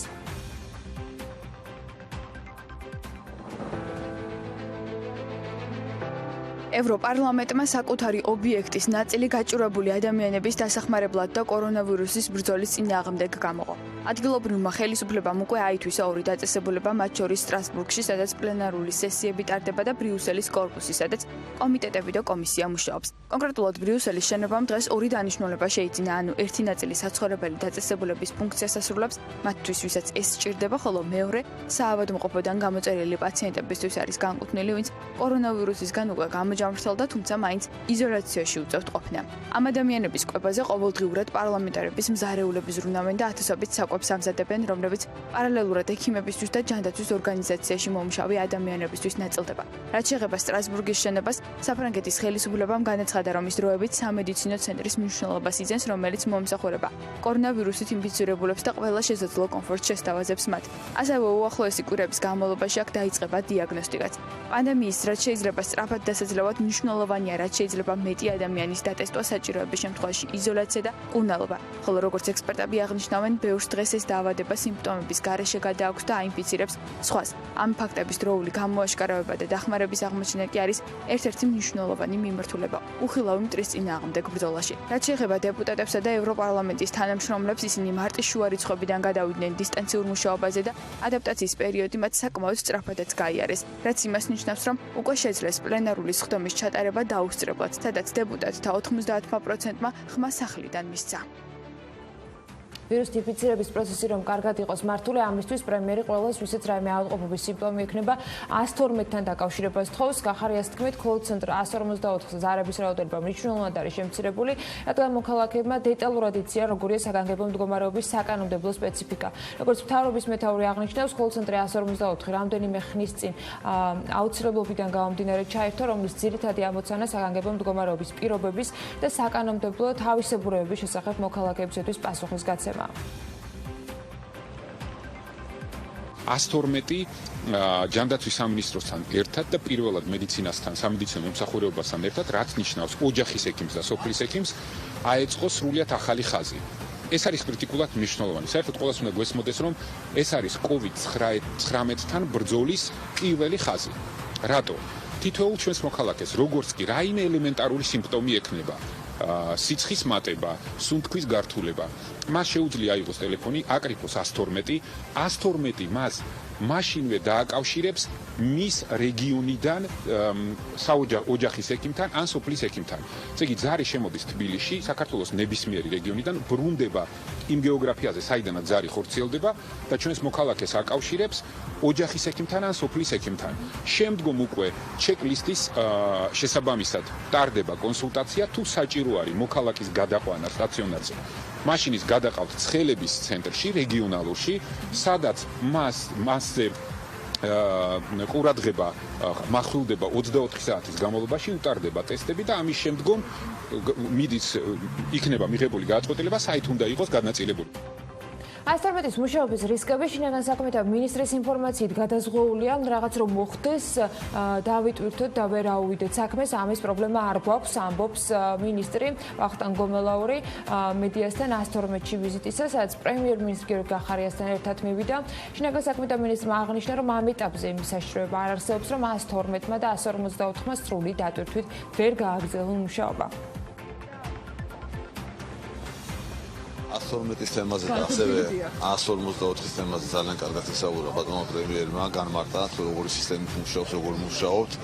რატოთვის ნამდვილად არ გვეშინია სხვადასხვა ლოკაციებზე კიდევ მოწყობილი თუნდაც რო აქ შემთხვევით კი მოწოდება კითხად ხედავთ, ციხეს უზომავენ, ამცავ საშუალებები რაც არის, თუმცა მაინც რომ მოხდეს რამე კი რა აღმოჩნდეს და გვაქვს კიდე ორი დამატებით ლოკაცია გამზადებული, საერთოდ ავტომატურად სადაც გადავიდეთ იქით და იქიდან განავდეს მუშაობა, ამის პრობლემაა რომ რაღაცა მოხდეს და დავიტვირთოთ და ვერ აუვიდეთ, მაგის პრობლემა არ გვაქვს ნამდვილად.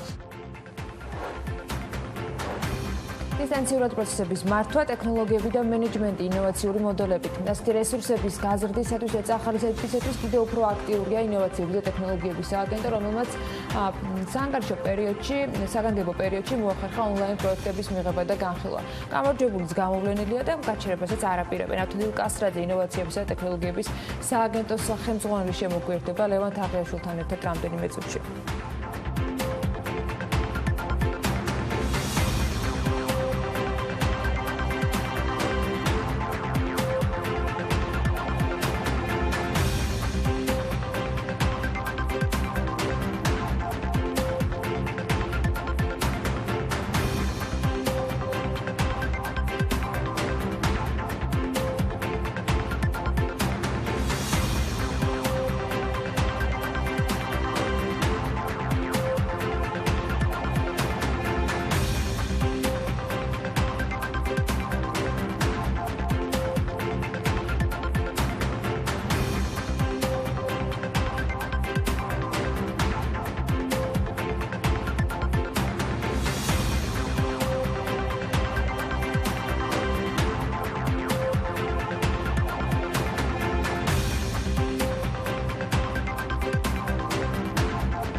სრულ უარყოფითი საინფორმაციო ნაკადის პირობებში, რომელშიც ადამიანებს ყოფნა უწევთ ვირუსიდან გამომდინარე, ძალიან ბევრმა თქვას უარი ახალი იდეის განხორციელებაზე. შეაჩეროს ბიზნესი და ეგონოს, რომ დახმარების მიღება რთულია.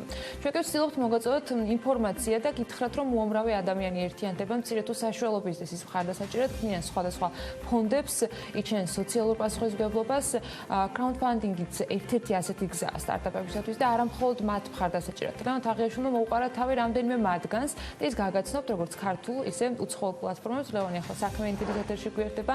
მოგესალმებით ლევან და გისმენთ. დილომშვიდობის ანუ მოგესალმებით ჩვენს მაყურებელს. ყოველდღიურ რეჟიმში უკავშირდებით სტარტაპერებს თუ იმ მცირე და საშუალო ბიზნესს, რომელიც ცდილობს გადაეწყოს ახალ რეალობაზე და გულწრფელად უნდა თქვათ, რომ მათი უმრავლესობა ცდილობს გამოსავალი მოძებნოს, ახალი ძალებით ჩაერთოს ეკონომიკურ საქმიანობაში და საბოლოოდ არ გაჩერდეს. ჩვენს გსურს დღეს მდგომარეობით ყველაზე ძვირადღირებული პროდუქტი, ინფორმაცია მივაწოდოთ ასეთ კომპანიებს და უთხრათ, რომ ისინი მარტოები არ არიან. ასეთ მდგომარეობაში გაორმაგებულია მსხვილი ორგანიზაციების ინიციატივების რაოდენობა, ყველას გაცნობიერებული აქვს მცირე ბიზნესის მნიშვნელობა გლობალური ეკონომიკისთვის. სტარტაპერების ასიხარულოდ და დასამშვიდებლად არც იმის თქმას მოვარიდები, რომ ასეთ კრიზისულ სიტუაციაშიც კი არ უნდა შეწყვიტონ ინვესტიციის მოზიდვა და ფანდრაიზინგის საშუალებიც და სპეციალურად თქვენთვის ვეცადეთ ისეთი ფონდების მოძიება, რომელიც კონკრეტული ადამიანების ინიციატივაზე დგას და არ ეხებათ მსხვილ ინვესტორებს, რომლებიც ასეთ კრიზისში რისკიან აქტივებში ფულის დაბანდებისგან თავს იკავებენ. ორი უცხოური, ერთი კი ქართული ვარიანტი შეგირჩიეთ მრავალფეროვნებისთვის, Kickstarter-ი და Indiegogo-ს ძალიან ცნობილი სისტემები აქვს აწყობილი იმისთვის, რომ ხარისხიანმა იდეებმა გრძელვადიანი მხარდაჭერა მიიღონ და კონკრეტული ადამიანების შემოწირულობების დახმარებით თქვენი იდეების რეალიზება მაინც მოხდეს. ორივე მათგანი მილიონობით მომხმარებელს აერთიანებს. Kickstarter-იც და Indiegogo-ს დარწმუნებული ვარ, ნაცნობია ჩვენი მაყურებლის დიდი ნაწილისთვის, მაგრამ კიდევ ერთხელ გადახედვა და განაცხადის შესაძლებლობა მგონი ურიგო არ იქნება. რაც ეხება ქართულ ვარიანტს, ვიპოვეთ Fundraiser G, რომელიც დიდი ხანი ამზადებოდა ჩასაშვებად, თუმცა საგანგებო მდგომარეობის გამო დაჩქარდა მათი ბაზარზე გამოჩენა. თუ გაქვთ რაიმე იდეა, რომელიც გსურთ, რომ ქართულმა მომხმარებლებმა დააფინანსონ და დაგეხმარონ პროტოტიპის შემუშავებაში ან მასიური წარმოების დაწყებაში, სწორედ მსგავსი ტიპის პლატფორმა გამოგადგებათ და მისი კარი ნებისმიერი იდეისთვის ღია იქნება. მათ შორის ბიზნესი, ეკოლოგია, სოციალური კამპანია თუ განათლების მიმართულება. გავეცანით უცხოურ პრაქტიკას, როგორ შეიძლება სხვათა გავაკეთებინა და გადავწყვეტეთ ვაკეთოთ ქართული crowdfunding პლატფორმა Fundraiser-ი, რომელიც დაგვეხმარებოდა ჩვენ და ჩვენაირ ბევრ ადამიანს, ვიაც აქვს იდეა, მაგრამ არ აქვს თანხა და შესაბამისად ვცდილობთ, რომ გავაკეთოთ ესეთი პლატფორმა, რომელიც დაეხმარება ყველა ადამიანს მოიძინოს საკუთარი სტარტაპისთვის თუ სხვა კამპანიისთვის თანხები. პროექტები, რომელიც არის ზოგი ტექნოლოგიური, ზოგი board game-ი, ზოგი მცირე ბიზნესის, რაღაცა წარმოების, შესაბამისად ყველა ეს პროექტ შანსი ექნება მომხმარებლამდე წინასწარ მიიტანოს თავისი პროდუქცია, წინასწარ დაარწმუნოს ადამიანი, რომ ამ პროექტში ის ინვესტიციის გათავსება. აქვე ხაზი უნდა გაუსვათ, რომ Fundraiser G მხარდაჭერას უცხადებს არა მხოლოდ დამწყებებს, არამედ უკვე არსებულ მცირე ბიზნესსაც და თავად უკავშირდება ორგანიზაციებს, რომლებსაც ფინანსური დახმარება სჭირდებათ. ჩვენ ვცდილობთ, რომ ვიკონტაქტოთ სხვადასხვა სტარტაპის და ბიზნესის წარმომადგენლებს, რომელთაც ეხლა შეექმნათ პრობლემები.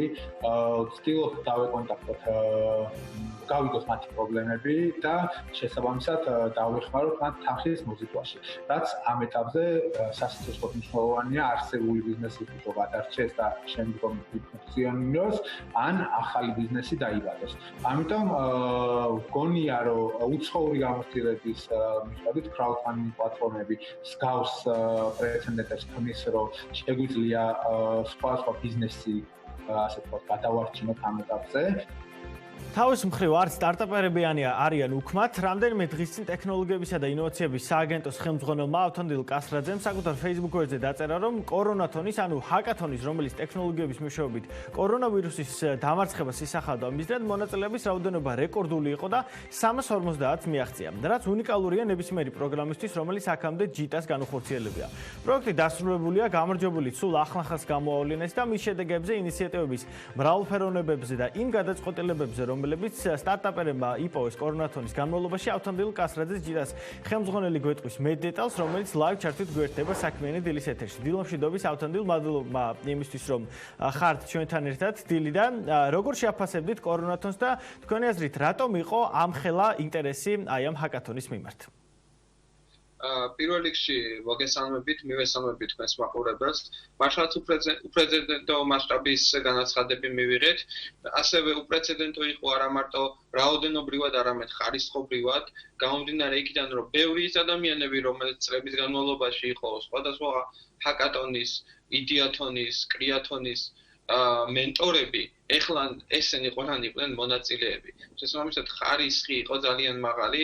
მნიშვნელოვანია, რომ თვითონ თემა ეს კორონა არის გამოწვევა მთელი მსოფლიოსთვის, თითოეული ინდუსტრიასთვის, რა თქმა უნდა, სტარტაპების ინდუსტრიისთვისაც და თითოეული ადამიანს უფრო მეტი მონდომება, სურვილი, ამბიცია გააჩნია იმისთვის, რომ თავისი წვლილი შეიტანოს ამ გლობალური გამოწვევის გადაჭრაში.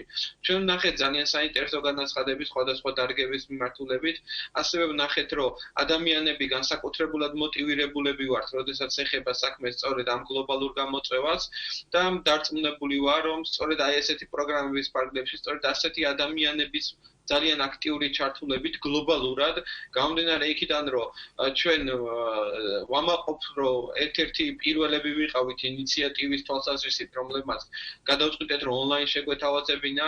დღეს ხედავთ, რომ უკვე შემდეგი შაბათ-კვირას უკვე ევროკომისია მართავს გლობალურ ჰაკატონს, სადაც ჩვენ რა თქმა უნდა უზრუნველყოფთ, რომ ქართული სტარტაპებიც იყვნენ წარმოდგენილი, თუმცა ჩვენ ვფიქრობთ, რომ საქართველოში ესეთი სწრაფი, ეფექტური რეაგირებით შევძლებთ, რომ ძალიან მალე დავნერგოთ ის კონკრეტული გადაწყვეტები, რომლებიც ქართულ სტარტაპერებს აქვს. ავთანდილ, თქვენ თქვით, რომ მონაწილეების ხარისხი იყო ძალიან მაღალი. შესაბამისად, გამარჯვებულიც საკმაოდ ისეთი წარმომადგენლობითია Edison Tech-ი, რომელიც 20,000 ლარს მიიღებს ასუნთქი აპარატისთვის. რაში დახარჯავს კონკრეტულად კომპანია აი ამ მიღებულ თანხას? ანუ, როდესაც ჩვენ საუბრობთ გამარჯვებულზე, ეს ყველაფერი არის პირობითი, გამომდინარე იქიდან, რომ ძალიან ბევრი პროექტი იყო იქიდან გამარჯვებული, იმიტომ რომ ძალიან სერიოზული პროექტები იყო და ჩვენ ბევრ პროექტს მხარს დაუჭერთ მაქსიმალურად, რომ რეალურად მოხვდეს ეს პროდუქტები ბაზარზე, იმიტომ რომ რეალურ პრობლემებს ჭრის, რომელიც თითოეულ მოქალაქეს გვაწუხებს, კოვიდისგან გამოწვეული პრობლემებიდან გამომდინარე და რაც შეეხება უშუალოდ იმ სტარტაპს, რომელსაც ფულადი დაფინანსება გამოვყავით. ეს ეხება სწორედ ამ პროდუქტის აწყობას, სხვადასხვა ტიპის პროტოტიპის შექმნას და მცირე ზომის წარმოებაც რომ მოხდეს ამასთან ერთად. ეს ეხება სწორედ სასუნთქი აპარატების თემას. მოგიხსენებათ, ძირითადი თანხა ძირითადი არა, 100% თანხა მიდის პროდუქტის განვითარებაში, არც ერთი თანხა არ მიდის. ამ ადამიანების ხელფასებში ეს არის ძალიან მნიშვნელოვანი, იქიდან გამომდინარე, რომ აქ ყველანი ვართ სოლიდარულები იმ პრობლემის გადაწყვეტაზე, რომელზეც მთელი მსოფლიო სამწუხაროდ, რომელიც მთელი მსოფლიოს აწუხებს. შესაბამისად, ეს პროექტი, ეს თანხა 20,000 ლარი მთლიანად მოხმარდება იმისთვის, რომ სხვადასხვა ტიპის მასალები შეიძინოს, სხვადასხვა ტიპის დანადგარებთან ქონდეს ცნობა და ასე შემდეგ, იმისთვის, რომ საბოლოოდ ეს პროდუქტი იქნას მიღებული. ავთანდილ, გარდა სასუნთქი აპარატებისა, კიდევ რა პროდუქტებზე და ალბათ მომსახურების სფეროც იყო ამ კუთხით ჩართული, რა შედეგები მივიღეთ, რამდენიმე რო გითხრა კონკრეტული? ძალიან საინტერესო პროდუქტები იყო, ასევე მაგალითად იყო ნიღბების პროდუქტი, რომელიც სხვადასხვა ფუნქციური დატვირთვა აქვს და მიმდინარეობს მასეც მუშაობა. ნიღბების პროექტმა ჩვენი 15,000 ლარიანი საგრანტო პროგრამა მოიგო შემდგომში. ასევე ძალიან საინტერესო პროდუქტი იყო თვითონ სახის ამოცნობი და ასე ვთქვათ, ქართული ენის წამკითხვარი ხელოვნური ინტელექტის მეშვეობით, რომელიც რეალურად ხელს უწყობს ბანკებს, რომ და სადაზღვევო კომპანიებს და ასე შემდეგ, რომ მთლიანად ონლაინ მართონ პროცესი და არ დაჭირდეს ადამიანს სადმე როდესმე მისვლა, ასევე სახელმწიფო ინსტიტუტებსაც. ასევე მნიშვნელოვანი საინტერესო პროექტი იყო თვითონ ჩატბოტებისთან მიმართებაში, რომელიც ინფორმაციულად ეხმარება სწორედ ადამიანებს, რომელსაც კოვიდის მიმართულებით აქვთ ინტერესი, რომ ინფორმირება მუდმივად მიიღონ და ასევე შემეცნებითი იყოს სახალისო და რაც შეიძლება სწორად მივაწოდოთ ინფორმაცია. ასევე იყო ხელოვნური ინტელექტის მიმართულებით საკმაოდ საინტერესო სტარტაპი, რომელიც machine learning-ის მიმართულებით, რენტგენის მეშვეობით ცდილობს, რომ დაადგინოს კოვიდის არსებობა, არ არსებობა და ასე შემდეგ. იყო მართლა ძალიან საინტერესო პროექტები, იყო ძალიან ძლიერი გუნდები და ჩვენ ვფიქრობთ, რომ კიდევ და კიდევ უფრო რამდენიმეს კიდევ უფრო დახვეწა ჭირდებოდა, უფრო მეტი კონსულტაციები სამედიცინო სფეროს წარმომადგენლებთან, როდესაც უკვე მედიცინას ეხება და ჩვენ ამ პროექტს მივცემთ სისტემატიურ ხასიათს. გეგმავთ, რომ აპრილის ბოლოს კიდევ ერთხელ მივმართოთ ამ თემაზე. აპრილის ბოლოს, რა თქმა უნდა, სამწუხაროდ კორონა არ გაქრება. უბრალოდ ვფიქრობთ, რომ პრობლემები კიდე სხვა იქნება გამომდინარე იქიდან, რომ რა თქმა უნდა ავთანდილ, რას საინტერესოა, რას ეთქვით სხვა სტარტაპებსაც, რომლებიც არა მხოლოდ ჯანდაცვის, არამედ სხვადასხვა სფეროებზე მუშაობენ, რომ არ შეწყვიტონ საკუთარი იდეების განხორციელება, აი წეგან ჩვენ ვსაუბრობდით სხვადასხვა crowdfunding-ის პლატფორმებზე, რა ასე ვთქვათ, სამოტივაციო პროგრამები არსებობს დღეს იმისთვის, რომ ამ სიტუაციაშიც კი სტარტაპერებმა არ შეწყვიტონ ინვესტიციის მოზიდვა, განაგრძონ საქმიანობა, არ გაჩერდნენ და ხელი შეუწყონ ეკონომიკას. დიახ. რა თქმა უნდა, პირველ რიგში მინდა გითხრათ, რომ გლობალურად ფინანსებთა ცდომა ამ პერიოდში შეგვიძლია თამამად ვთქვათ, რომ დაპაუს და არ არის მარტივი ეხლა რომ angel ინვესტორებისგან, ანუ venture ინვესტორებისგან თანხები მიიღო პროდუქტის განვითარებაში, იქნა გამომდინარე, რომ მთელი მსოფლიო არის დაპაუზებული და ვცდილობთ, რომ რაც შეიძლება სწრაფად გადავიაროთ ეს კორონავირუსი, რომ შემდგომ ეკონომიკამ, ბიზნესმა განაგრძოს სრულფასოვანი ფუნქციონირება. რაც შეეხება სტარტაპებს, რომელიც მათი პროდუქტი უშუალოდ არაა დაკავშირებული COVID-თან, მინდა გითხრათ, რომ მიუხედავად იმისა, რომ დღეს ცნობა ფინანსებთან, როგორც აღნიშნე, ფაქტიურად დაპაუზებულია მთელი მსოფლიოს მასშტაბით, ინოვაციებისა და ტექნოლოგიების სააგენტო, ეკონომიკის სამინისტრო და საქართველოს მთავრობა არ აჩერებს სტარტაპების დაფინანსების პროექტებს. ჩვენ ახლაც გვაქვს 650,000 ლარიანის საგრანტო პროგრამაზე განაცხადების მიღება, დაპირებისამებრ მაისშივე გამოვაცხადებთ 100,000 ლარიანის საგრანტო პროგრამას. შესაბამისად, ნებისმიერ სტარტაპს, რომელიც მუშაობს გლობალურ ინოვაციურ გამოწვევებზე, არა მარტო COVID-თან მიმართებაში, არამედ ჩვეულებრივად მშვიდობიანობის პერიოდში არსებულ პრობლემების ინოვაციურ და გლობალურ გადაწყვეტაზე, ჩვენი პროექტები მინდა დავარწმუნო, რომ 100%-ით გრძელდება. ინოვაციების და ტექნოლოგიების სააგენტო არა მარტო ამ პროექტებს, არამედ ყველა იმ პროექტებს, რომელიც მიმდინარეობს, ჩვენ ძალიან მარტივად გადავიტარეთ ონლაინ, გამომდინარე იქიდან, რომ სტარტაპერებს და ინოვაციების და ტექნოლოგიების სააგენტოს ეს შესაძლებლობა აქვს, რომ ასე ვთქვათ, ონლაინ მიაწოდოს ყველა ეს სერვისები. ერთადერთი პროექტი, რომელიც ჩვენ რეალურად გავაჩერეთ, ეს არის ბანაკების პრობლემა სტუდენტებისთვის და სკოლის მოსწავლეებს. გამომდინარე იქიდან, რომ ბანაკებს სჭირდება სწორედ ერთად შეკრება. ანუ დავაზუსტებ, ორივე პროგრამა 650,000 ლარიანის და 100,000-იანის გაგრძელდება ონლაინ რეჟიმში, ხო, ესე იგი სტარტაპებისთვის? 650,000-იანი მუდმივად მიმდინარეობს და ეხლა შეუძლიათ თითოეულ ადამიანს შემოიტანოს განაცხადები, რაც შეეხება 100,000 ლარიანს, იცით რომ მას აქვს კონკრეტული გამოცხადება და დასრულების ეტაპი. შესაბამისად, შემდეგ იგეგმება მაისის ბოლოს, შეიძლება გადაიწევს ივნისის პირველ კვირაში, თუმცა რაც მთავარია, არაფერის არ ვაუქმებთ და ყველა პროექტი, რომელსაც ინოვაციების და ტექნოლოგიების სააგენტო აფინანსებს, იმ ხარისხით რა ხარისხითაც აფინანსებს, ეს ყველაფერი გაგრძელდება და მნიშვნელოვანი კი ბატონო, ძალიან კარგი და ბევრი დრო არ გვაქვს დარჩენილი, ბოლო კითხვა მინდა დაგისვათ. ეს ყველაფერი იყო ონლაინ ფაქტობრივად, ერთ-ერთი პირველი გამოცდილება იყო ონლაინ ჰაკათონისა და მოგვიყევით აი ამ გამოცდილების შესახებ, რამდენად შეუშალა, ხომ არ შეუშალა ხელი ამ ყველაფერმა ხარისხს და როგორც წეგან აღნიშნეთ, ძალიან მაღალი ხარისხის მონაწილეები ყავდა. აი ეს ონლაინ გამოცდილება როგორი არის თქვენი კუთხით და რამდენად არის იმის შესაძლებლობა, რომ მომავალ პერიოდში, მომავალი რამდენიმე თვის განმავლობაში მსგავს რეჟიმში გაგრძელდეს მუშაობა? დიახ, როგორც გითხარით, მსგავს რეჟიმში ვაპირებთ, რომ მუშაობა გავაგრძელოთ, კიდე გვინდა რომ ჩავატაროთ ასეთი სახის ჰაკათონი. რაც შეეხება ონლაინ თუ ოფლაინ, ეს ყველაფერი ძალიან პირობითია. ჩემი აზრით, მაინც უფრო ეფექტური არის არა ონლაინ, არამედ ოფლაინ ჰაკათონები, თუმცა ამ ჰაკათონს ჰქონდა ყველაზე მაღალი შედეგი გამომდინარე იქიდან, რაც ვთქვი, რომ ყველანი ეხლა ვართ სახლში. შესაბამისად, თვითონ ამ სტარტაპებს, რომლებიც პროექტებზე მუშაობენ, ბევრ ნაწილში მათ მუშაობა აქვს დაპაუზებული, ქონდათ უფრო მეტი დრო და ჩადეს უფრო მეტი რესურსი და უფრო მეტი ადამიანი ჩაერთო ამ ჰაკატონის ფარგლებში. შესაბამისად, პრიზიც არ იყო, პრიზი ამ შემთხვევაში არ ვსაუბრობ ჯილდოს, არამედ ვსაუბრობ როგორც გამარჯვებული ზაფინანსებას, ასევე არ იყო მცირე თანხა და შესაბამისად ამანაც გარკვეულად როლი ითამაშა იმაში, რომ საინტერესო პროექტები მივიღეთ და ფიქრობ, რომ სწორედ აი აქედან გამომდინარე, რომ ჩვენ ყველანი ვართ სახლში, მეტი ადამიანი ჩაერთო ონლაინ ამ გამოწვევაში, თუმცა მშვიდობიანობის პერიოდში უკვე, რა თქმა უნდა, ჰაკატონები დაუბრუნდება თავის ტრადიციულ მეთოდს, გამომდინარე იქიდან, რომ სწორედ ეს ნეტვორკინგი და ურთიერთობა არის მეტწილად განსაზღვრავს პროექტების წარმატებას თუ შემდგომ განვითარებას, რაც ონლაინ არ ისე მარტივია. კი ბატონო, ძალიან დიდი მადლობა. ავთანდილ კასრაძე, ინოვაციებისა და ტექნოლოგიების სააგენტოს ხელმძღვანელი იყო ჩვენი სტუმარი.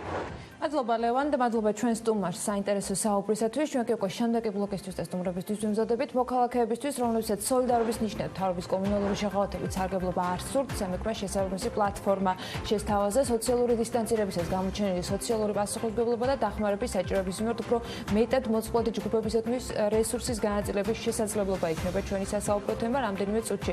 დავით ნარმანიას და სემეთის თავმჯდომარესთან გვექნება საუბარი.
ეკონომიკის სამინისტროს ინფორმაციით საქართველოში დამზადებული პირბადეებით მომარაგებულია მარნეულის, ბოლნისის, ვანისა და ქობულეთის მუნიციპალიტეტები, სადაც განსაკუთრებით რთული ეპიდემიოლოგიური ვითარება. მუნიციპალიტეტების მცხოვრებლებს კი შეუძლიათ საქართველოში დამზადებული მრავალჯერადი გამოყენების პირბადის შეძენა და ერთეულის ფასი 50 თეთრი იქნება. კონკურენციის სააგენტოს ხელმძღვანელი ირაკლი ლექვინელი აუდიტის სამსახურის მიერ გამოქვეყნებული ანგარიშის საპასუხოდ ამბობს, რომ სააგენტოს ამ ეტაპზე არ აქვს გრძელვადიანი სტრატეგია, როგორც ეს ანგარიში აღნიშნული, თუმცა ამ თემაზე მუშაობა დაგეგმილია დონორებთან ერთად. კორონავირუსის ეპიდემიის გამო შესაძლოა მსოფლიოში ღარიბი მოსახლეობის რაოდენობა 500 მილიონი ადამიანით გაიზარდოს. ამასთან დაკავშირებით როიტერსი ოქსფამის კვლევაზე დაყრდნობით წერს. საქართველოს მთლიანი შიდა პროდუქტის ზრდის ტემპი საგრძნობლად შემცირდება და არც რეცესიის ალბათობაა გამორიცხული. ის განცხადება მსოფლიო ბანკის რეგიონულ დირექტორ სებასტიან მოლინეუს ეკუთვნის. მისი შეფასებით, პანდემიის გამო მსოფლიო ბანკი საქართველოსთვის 2020 წელს დაახლოებით 0.2%-დან 2%-მდე ეკონომიკურ ზრდას პროგნოზირებს.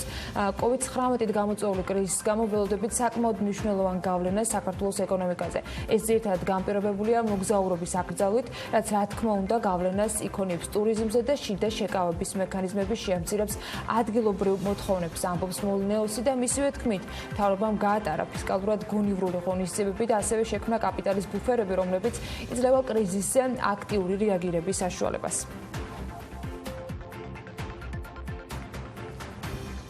საგანგებო მდგომარეობიდან და каранტინიდან გამოსვლის გეგმა მზად არის. ეს პრემიერ-მინისტრმა თქვა, ის ამბობს, რომ გეგმის შედგენაში ჩაერთვებიან როგორც მაღალი რეპუტაციის და ნდობის მქონე ანალიტიკოსები, ისე საერთაშორისო პარტნიორები და ფონდები, რომლებიც ქვეყანას ეხმარებიან.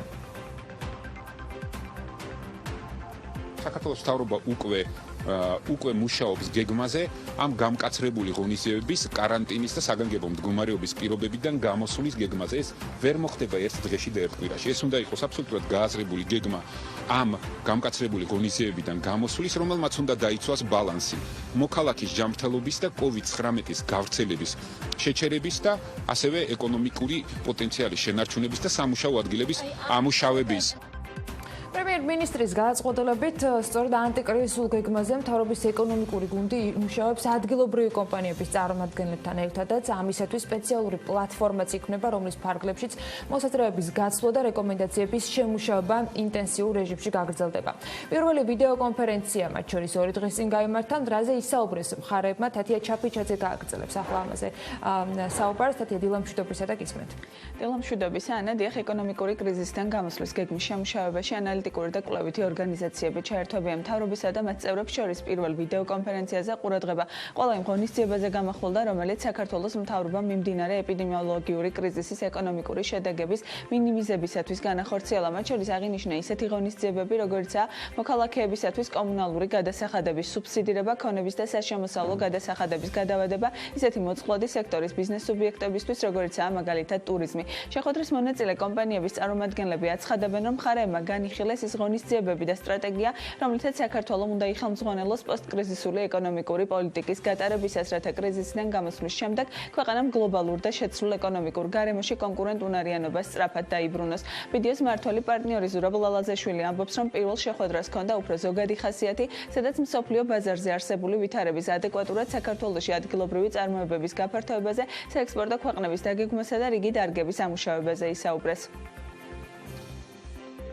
მთავრობამ დაიწყო მსჯელობა და ფიქრი იმაზე, რომ შეიმუშავდეს რაიმე გეგმა იმისთვის, რომ როდესაც მორჩება ეს კრიზისი, ქვეყნის ეკონომიკა სწრაფად გამოვიდეს ამ კრიზისიდან ერთის მხრივ და მეორეს მხრივ თუ არის სადმე ისეთი ნიშა, შესაძლებლობები, სადაც შეიძლება როგორც შეიძლება განავითაროთ ჩვენი ეკონომიკა, ამისი აღმოჩენა და შესაბამისად მათ თემებზე მუშაობა. პირველ რიგში ეს არის ის, რომ რა ხდება მსოფლიო ბაზარზე ზოგადად, მსოფლიოში რა ხდება, როგორ იცვლება ქვეყნების დამოკიდებულება საკუთარ ქვეყანაში წარმოების გადმოტანასთან, საკუთარ ქვეყნიდან ექსპორტის შეზღუდვასთან დაკავშირებით, რომ ჩვენ იმის მიხედვით ავაწყოთ რაღაცნაირად ჩვენი ეკონომიკა მყედველობაში მივიღოთ, როგორ შეიცვლება საერთაშორისო ბაზარზე სიტუაცია და კონიუნქტურა ზოგადად.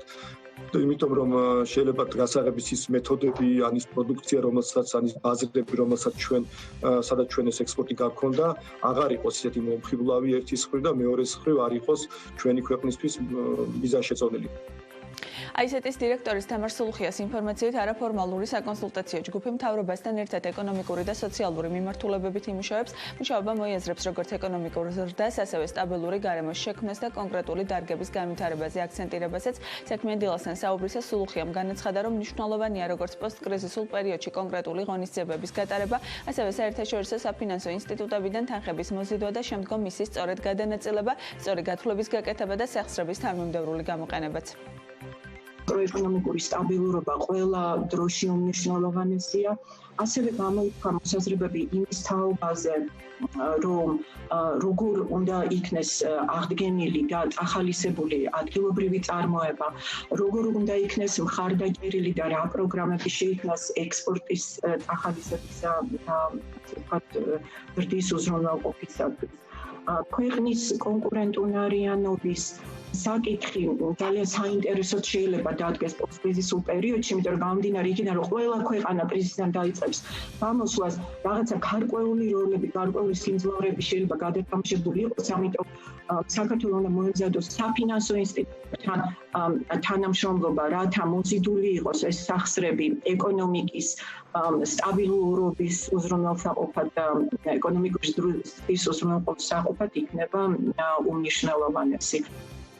შეხვედრას ესწრებოდა TBC ბანკის მთავარი ეკონომისტიც, რომელმაც მთავრობის ინიციატივა მათ ჩართულობასთან დაკავშირებით დადებითად შეაფასა, რაც შეეხება განხილულ საკითხებს. ოთარ ნადარაია ერთ-ერთ უმნიშვნელოვანეს თემად ჰეჯირებას ასახელებს. მისი განცხადებით, ქვეყანაში სავალუტო შემოდინებების შემცირება, რაც უკვე ფუნდამენტური პრობლემაა, ნეგატიურ მოლოდინებთან ერთად ლარის კურსზეც მოქმედებს. ამას ემატება ისიც, რომ დეპოზიტები და ინვესტორები უფრო მეტად იხრებიან ვალუტისკენ, ხოლო სესხების მხარეს პირიქით უმეტესობა ლარისკენ, რაც იწვევს კურსზე დიდ ზეწოლას. ამიტომაც ახლა მნიშვნელოვანია, რომ სებსა და მთავრობის დახმარებით საფინანსო ინსტიტუტებმა არსებული ვალუტის რესურსი გარდაქმნა ლარში, შემდეგ კი ეს გასცენ სესხებად, რაც ერთდროულად ლარის გამყარებასაც შეუწყობს ხელს და ასევე ლარში დაკრედიტებასაც. ჩვენი გვერდიდან ბევრი საკითხი იქნა დასმული, მათ შორის იყო საუბარი ეგრეთ წოდებული ჰეჯირების სქემაზე, რომ თქვათ საფინანსო ინსტიტუტებს რაც აქვს სავალუტო შემოდინებების რასთან ერთად ლარში გარდაუქმნათ.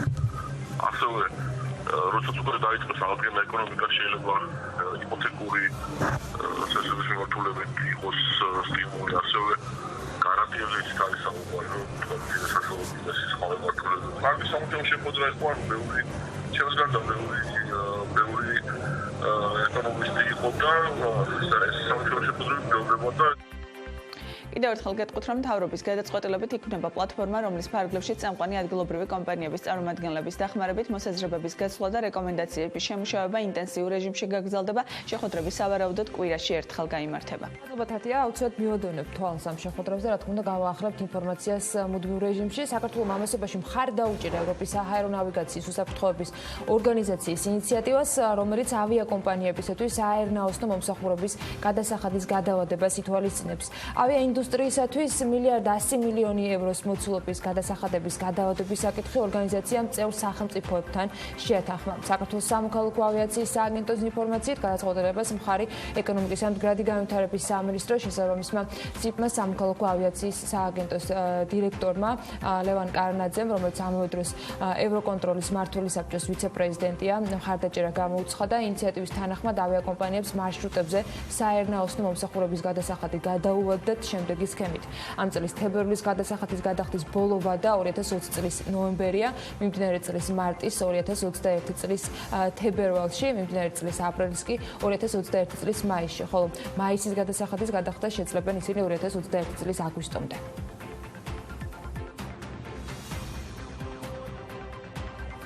კორონავირუსით გამოწვეული ინფექციის მართვაში ბათუმის ახალი რესპუბლიკური საავადმყოფო ჩაერთო. კლინიკა აღიჭურვა იმ სამედიცინო ინვენტარით და აპარატურით, რომელიც COVID-19-ის დიაგნოზის მქონე პაციენტების მისაღებად არის საჭირო. აჭარის მთავრობის თავმჯდომარე თორნიკე რიჟვაძემ და აჭარის ჯანდაცვის მინისტრმა დაათვალიერეს რესპუბლიკურ საავადმყოფოში განთავსებული ახალი ტექნიკა და ინვენტარი, რომელიც ასევე აღჭურვილი არის ბოქსირებული პალატებით. ბათუმის ახალი რესპუბლიკური საავადმყოფო დღეიდან მზად არის მიიღოს პირველი პაციენტი. ეს პირველ ეტაპზე იქნება ცხელების ცენტრი, შემდეგ უკვე COVID-19-ის მართვის ცენტრი და ამ გამოწვევის კვალდაკვალ განსაკუთრებით მნიშვნელოვანია, რომ ჰოსპიტალური სექტორი და ასევე სამედიცინო პერსონალი ყავდეს და კონდეს მზადყოფნაში შესაბამისად ყისიერად პრაქტიკულად 10 დღის განმავლობაში ჩვენ შევძელით, რომ მომხდარიყო აღჭურვა რესპუბლიკური საავადმყოფოს. თბილისის მერიის დაარსებული შპს ეკოსერვის ჯგუფი შადრევნების რეაბილიტაციისათვის 900.000-მდე ლარის დახარჯვას გეგმავს. შესაბამისი სახელმწიფო შესყიდვა გამოცხადებულია. ტენდერში წინადადებების მიღება კი 24 აპრილს დაიწყება. შესყიდვის ზუსტი საწყისი ღირებულება 893.574 ლარია. შესასრულებელი სამუშაოების სხვადასხვა მიმართულებას მოიცავს, მათ შორის დაზიანებული ჰიდროიზოლაციის დემონტაჟს, არსებული სანათების დემონტაჟს და ახალის მონტაჟს, შადრევნებში არსებული ქანდაკებების დემონტაჟსა და მონტაჟს და ასე შემდეგ. დოკუმენტების მიხედვით სამუშაოები უნდა განახორციელდეს ეტაპობრივად ხელშეკრულების გაფორმებიდან 2020 წლის 25 დეკემბრის ჩათვლით. კორონავირუსის გავლენებიდან გამომდინარე, ყავის ლაბორატორია მუშაობას ჩვეული რეჟიმით ვერ აგრძელებს. ობიექტი დახურულია, მიუხედავად ამისა, კომპანიამ ალტერნატიული საშუალება გამოიყენა და მომხმარებელს ონლაინ მაღაზია შესთავაზა. მივიღეთ გადაწყვეტილება, რომ ჩვენივე რესურსებით გავაკეთებინა ონლაინ მაღაზია, ბიზნესის მიმართულებიდან გამომდინარე, სრულად მოგვიწია ჩვეული მუშაობა გაგვეჩერებინა, თუმცა ვებგვერდზე ავაწყეთ გაყიდვების სერვისი, ამბობს ყავის ლაბორატორიის დირექტორი BMG-სთან საუბრისას, როგორც თათია ზარქო აღნიშნავს, ხელმისაწვდომობის თვალსაზრისით ყავის ლაბორატორია მომხმარებელს ფასდაკლებასა და სადეგუსტაციო სერვისებს შესთავაზებს. კორონავირუსის ეპიდემიის გამო შესაძლოა მსოფლიოში ღარიბი მოსახლეობის რაოდენობა 500 მილიონი ადამიანით გაიზარდოს, ეს როიტერსმა ოქსფამის კვლევაზე დაყრდნობით დაწერა. ეკონომიკური კრიზისი, რომელიც სწრაფად ვითარდება უფრო ღრმა, ვიდრე 2008 წლის გლობალური ფინანსური კრიზისი აღნიშნულია ამ კვლევაში, ყველაზე პესიმისტური სცენარის მიხედვით კი, რაც გულისხმობს შემოსავლის შემცირებას 20%-ით, ოქსფამი პროგნოზირებს, რომ უკიდურეს სიღარიბეში მცხოვრები ადამიანების რაოდენობა მსოფლიოში 434 მილიონით გაიზარდება და 922 მილიონს მიაღწევს. ამავე დროს მოსახლეობის რაოდენობა, რომელიც დღეში $5.9 ნაკლებით არსებობდა, გაიზრდება 558 მილიონი ადამიანით და 4 მილიარდს გაუტოლდება. კვლევის მიხედვით, ქალები უფრო მეტი რისკის ქვეშ არიან, ვიდრე მამაკაცები, რადგან ისინი უფრო მეტად მუშაობენ არაფორმალურ ეკონომიკაში. კორონავირუსის ეფექტების შემსუბუქების მიზნით ოქსფამი 6 პუნქტიან სამოქმედო გეგმასაც წარმოადგენს, რომელიც ფულადი გრანტებისა და დახმარებების გაწევას, საჭიროების მქონე მოსახლეობისა და ბიზნესებისათვის, ასევე სესხების შემსუბუქებას და საერთაშორისო საავტო ფონდის დახმარებას ითვალისწინებს. სიმდიდრის და მაღალი შემოსავლების დაბეგრვა ხელშეუწყობს საჭირო თანხების მობილიზებას, მიაჩნიათ ოქსფამში.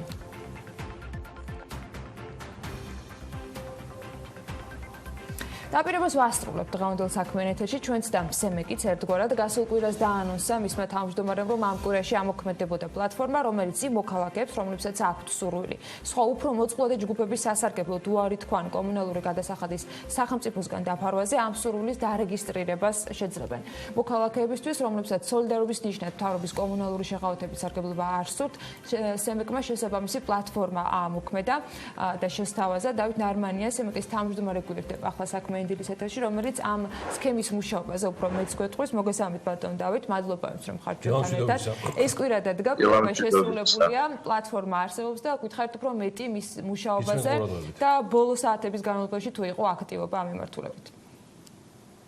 დილა მშვიდობისა, მოგესალმებით პირველ რიგში, მივესალმები ტელემაყურებლებს, წარმატებულ და მშვიდობიან დღეს და ჯანმრთელობას გისურვებთ ყველას. დაპირებული პლატფორმა, რომელზეც მე რამდენიმე დღის წინ ვისაუბრე თქვენს ეთერში, მზად არის. ის გუშინ წინ საღამოს უკვე ჩაეშვა და მუშაობს სრული დატვირთვით.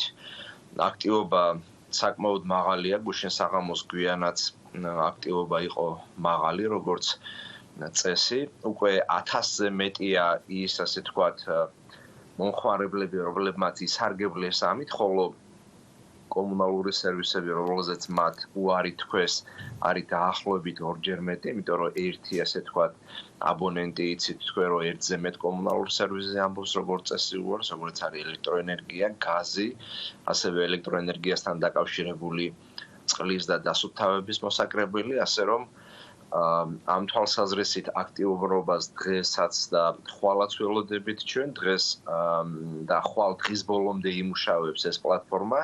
შემდეგი 4 დღე უკვე ეძლევათ კომპანიებს იმისათვის, რომ ეს უარები, რომელიც ამ პლატფორმის მეშვეობით ეგზავნებათ კომუნალურ კომპანიებს, იქნეს მათი მხრიდან დამუშავებული და 15 რიცხვისთვის ბაზა უნდა დაიხუროს. ბაზაში იქნება 3 კატეგორია მომხმარებელი, ერთი მომხმარებელი, რომელსაც ეხმარება სახელმწიფო, მეორე მომხმარებელი, რომელსაც ეხმარებოდა სახელმწიფო და თქვა უარი და შესაბამისად მათ უკვე დაეგზავნებათ მოკლე ტექსტური შეტყობინებები, რომ გადასახდელი აქვთ ამ ადამიანმოცულობით კომუნალური გადასახადი და მესამე იქნება ის კატეგორია, რომელიც 200 კილოვატიან და 200 კუბურმეტრიან ზღვარში ელექტროენერგიის და გაზის ვერ მოხვდა, ვისაც უფრო მეტი ქონდა მოხმარება და ჩვეულებრივ როგორც წესი, ისედაც მათ თვითონ უწევდათ ამ ყველაფერს გადახდა. ბატონ დავით, ბაზის დახურვა ნიშნავს თუ არა იმას, რომ შემდეგი თვეების და შემდეგი შეღავათების, თქვათ, გამოყენების შესაძლებლობასთან დაკავშირებით აღარ იქნება ეს შანსი, თუ ერთხელ უარი ნიშნავს იმას, რომ ეს შემდეგ თვეებზეც გავრცელდება, ანუ სქემა როგორ იმუშავებს დანარჩენ თვეებზე? ძალიან კარგი კითხვაა.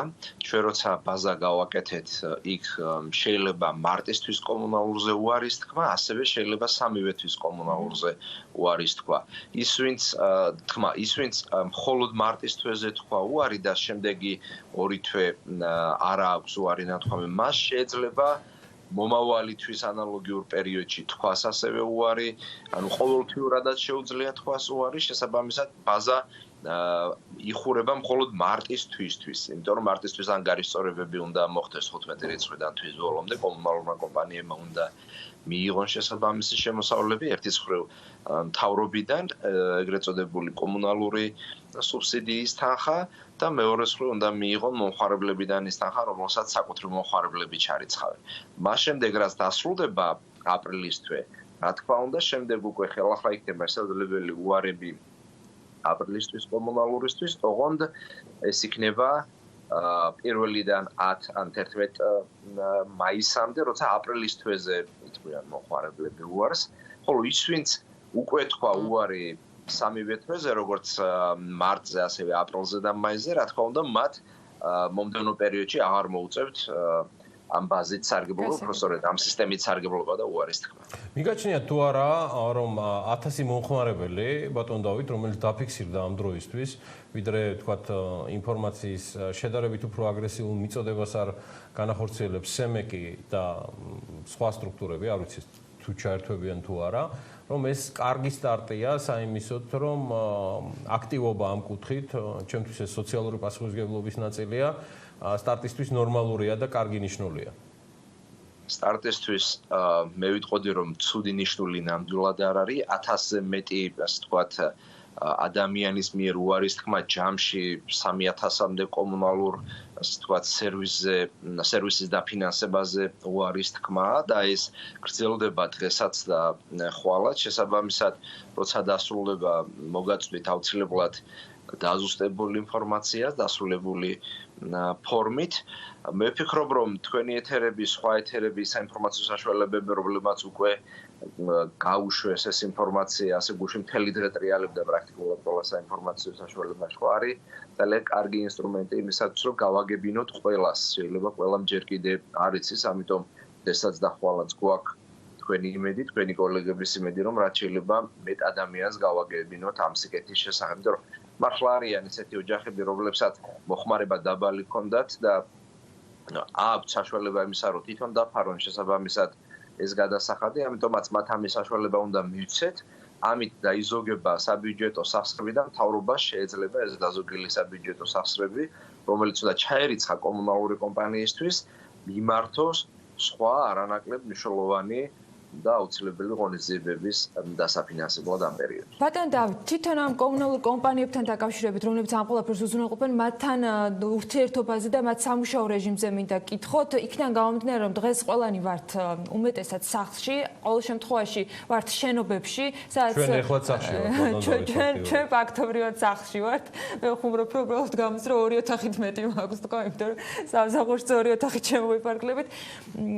ეს დაატვირთვა ძირითადად მოდის სწორედ იმ სერვისებზე, რომელიც უზრუნველყოფს ჩვენს, ასე ვთქვათ, კომფორტულ ყოფნას და ჩვეულებრივ ყოფაში, ვთქვათ, რაღაცა მოთხოვნებების დაკმაყოფილებას. დაატვირთვა საკმაოდ მაღალი არის ამ კომპანიების პროდუქტებზე და სერვისებზე, რომელსაც იგივე, ვთქვათ, ელექტროენერგიის თუ გაზის კომპანიები ანუ მიმდინარე რეჟიმში ლიცენზიანტებისგან როგორ მიდის მათი ოპერირება, ხო არ შემოდის რაიმე ისეთი განგაშის ან პრობლემატური თემები, რომელიც წყდება სამუშაო ვითარებაში, იგულისხმება უწყვეტი წყალ, გაზმომარაგება და ელექტრომომარაგება. ურთიერთობა კომუნალური კომპანიების ჩვენი მხრიდან ძალიან მარტივია, იმიტომ რომ ისინი არიან ლიცენზიანტები და ჩვენი, ასე ვთქვათ, თამაშის წესები, რომელსაც ადგენს მარეგულირებელი კომისია, მათთვის არის შესასრულებლად სავალდებულო.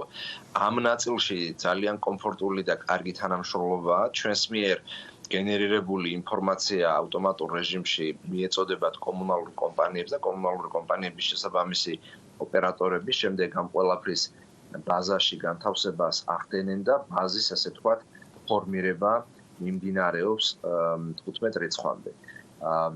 ის რომ სამსახურების ძალიან დიდი ნაწილი, მათ შორის მარეგულირებელი კომისიის თანამშრომლების აბსოლუტური უმეტესობა დისტანციურ რეჟიმზე ყავს. ჩვენ მე ამ ეტაპზე სახლიდან გერთვებით, თუმცა დაახლოებით 15 წუთში წავალ სამსახურში ყოველდღიურ რეჟიმში ვმუშაობთ მე და რამდენიმე თანამშრომელი, რათა უზრუნველყოთ ამ პერიოდში იმ მინიმალურად აუცილებელი სერვისების მიწოდებაზე კონტროლი, ოპერატიული გადაწყვეტილებების მიღება და ასე შემდეგ. შესაბამისად სხვა დანარჩენი დისტანციურად მუშაობს სახლიდან ჩვენი სამსახურისა, ისევე როგორც კომუნალური კომპანიების თანამშრომლები. ყველა აუცილებელი თანამშრომელი არის სამსახურში და მუშაობენ ისინი შესაბამისი უსაფრთხოების წესების დაცვით, ხოლო სხვა დანარჩენი ნაწილი მუშაობს დისტანციურად. არის გარკვეული სერვისები, რომელიც ამ ეტაპზე არის შეჩერებული, მაგალითად თქვა ახალი მომხმარებლების მიერთება, ანუ ახალი корпуსების შემდეგ, ხოლო რაც შეეხება ასევე დისტანციურ რეჟიმზეა გადასული მრიცხველების წაკითხვა, ამაზე ჩვენ დაუყოვნებლივ მივიღეთ გადაწყვეტილება, რომ სახლებში უშუალოდ არ შესულიყვნენ აღმწერები, რომლებიც ახდენენ მრიცხველების წაკითხვას, ასე რომ ამ თვალსაზრისით ნდობა გაიზარდა მოქალაქეებსა და კომუნალურ კომპანიას შორის, მოქალაქეები აწვდიან ინფორმაციას კომუნალური კომპანიის დაკავშირების შემთხვევაში მათ თანამშრომლებს, ასე რომ სერვისის მიწოდების შეფერხების თვალსაზრისით რაიმე პრობლემა არ აქვს. რაც შეეხება დატვირთულობას და თვითონ მოხმარებას, ბატონ დავით, ამასთან დაკავშირებით რა ინფორმაცია გაქვთ და რამდენად თქვათ თვითკმარი რესურსი აქვს დღეს საქართველოს?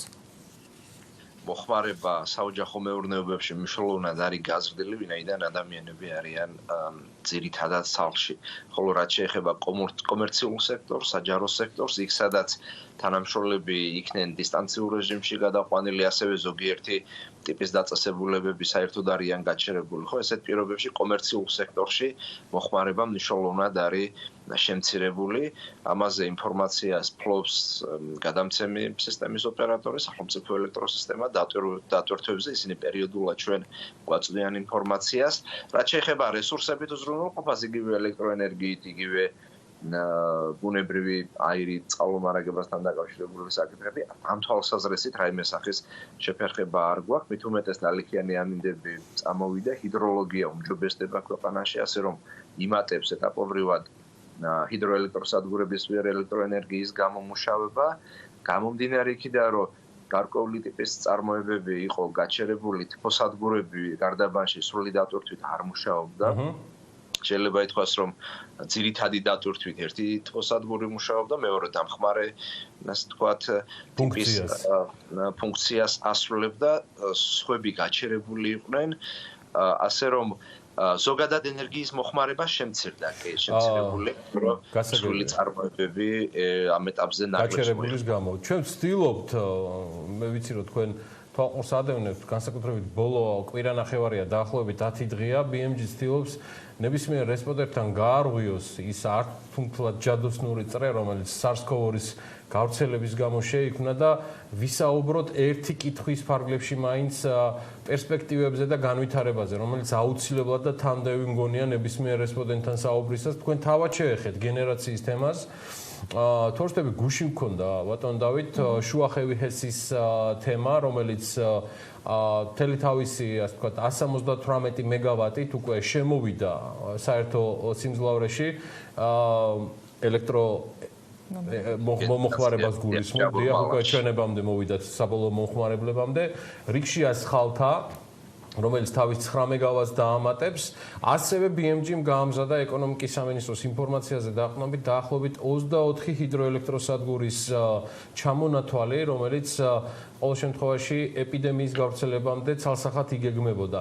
მე მინდა ვისაუბრო მათ შორის მეგაპროექტებზეც, ბატონ დავით, საუბარია ნენსკრაზე, სხვა პროექტებზე, რომელზეც პრემიერ-მინისტრი ერთი კვირის წინ უკაცრავად სოფელ რუხში ყოფნისას და მანამდე საუბრობდა ამ თემაზე, რამდენად მნიშვნელოვანია და ხდება თუ არა საოპერაციო ყოველდღიურობის გარდა ამ თემების, ასე ვთქვათ, განხილვა და გადააზრება, რამდენად კრიტიკულად მნიშვნელოვანია ჩვენს ენერგოგენერაცია.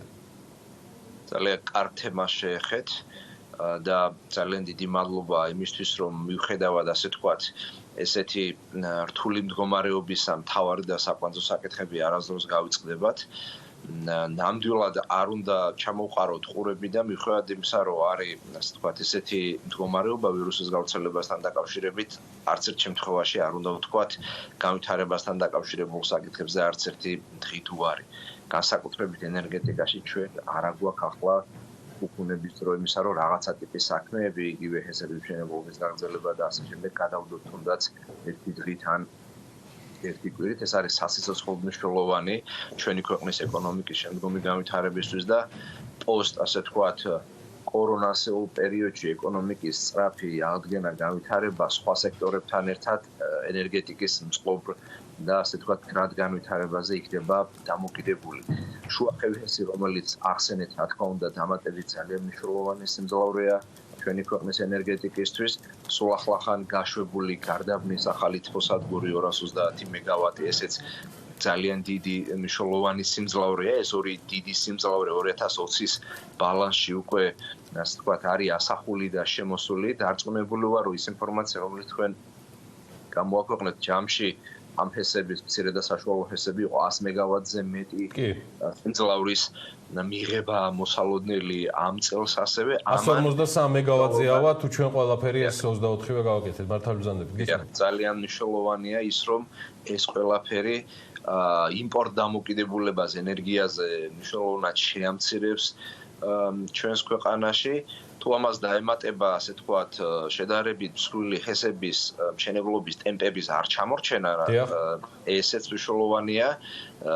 დიდი და მსხვილი ჰესის გახსნა წელს სხვა დაგეგმილი არ არის, ძირითადად მცირე და საშუალო ჰესები იქნება, თუმცა თუ ტემპს არ ჩამორჩებით მშენებლობასთან და განვითარებასთან დაკავშირებით და იგივე მომდევნო წელს დაგვეწევა კიდე დამატებით ის სიმძლავრეები, გარდა იმისა, რაზეც თქვენ ინფორმაცია გაავრცელეთ BMG-ის მეშვეობით, ეს ნამდვილად მისასალმებელი იქნება და კარგი იქნება როგორც ენერგეტიკული უსაფრთხოების თვალსაზრისით, ასევე თვითონ საკუთრივ უწყვეტი და იმპორტ დამოკიდებულების შემცირების თვალსაზრისით, ანუ მაკროეკონომიკური თვალსაზრისით. და რაც თავარია, მიმდინარე ეკონომიკური აქტივობისთვის, რომელიც ჩვენ სამივეს, ვინც ახლა ეთერში ვართ, გვესმის, როგორი კრიტიკულად მნიშვნელოვანი იქნება იმ ამოქოქვისას, რომელსაც იმედი მაქვს, რომ სულ რამდენიმე კვირაში დავიწყებთ და გავახორციელებთ.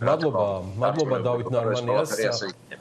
სემეკის თავმჯდომარე სტუმრობდა ჩვენთან ეთერში დავით ნარმანია, მადლობა მას ჩართვისთვის, ინფორმაციას, რამდენიმე ინფორმაცია, მიმდინარე ინფორმაცია მოგვაწოდა სემეკის ხელმძღვანელმა, სულ რამდენიმე წუთში ამას ყველაფერს ნახავთ უკვე BMG-ზე გამოქვეყნებულს ვიდეო და ტექსტუალური სახითაც.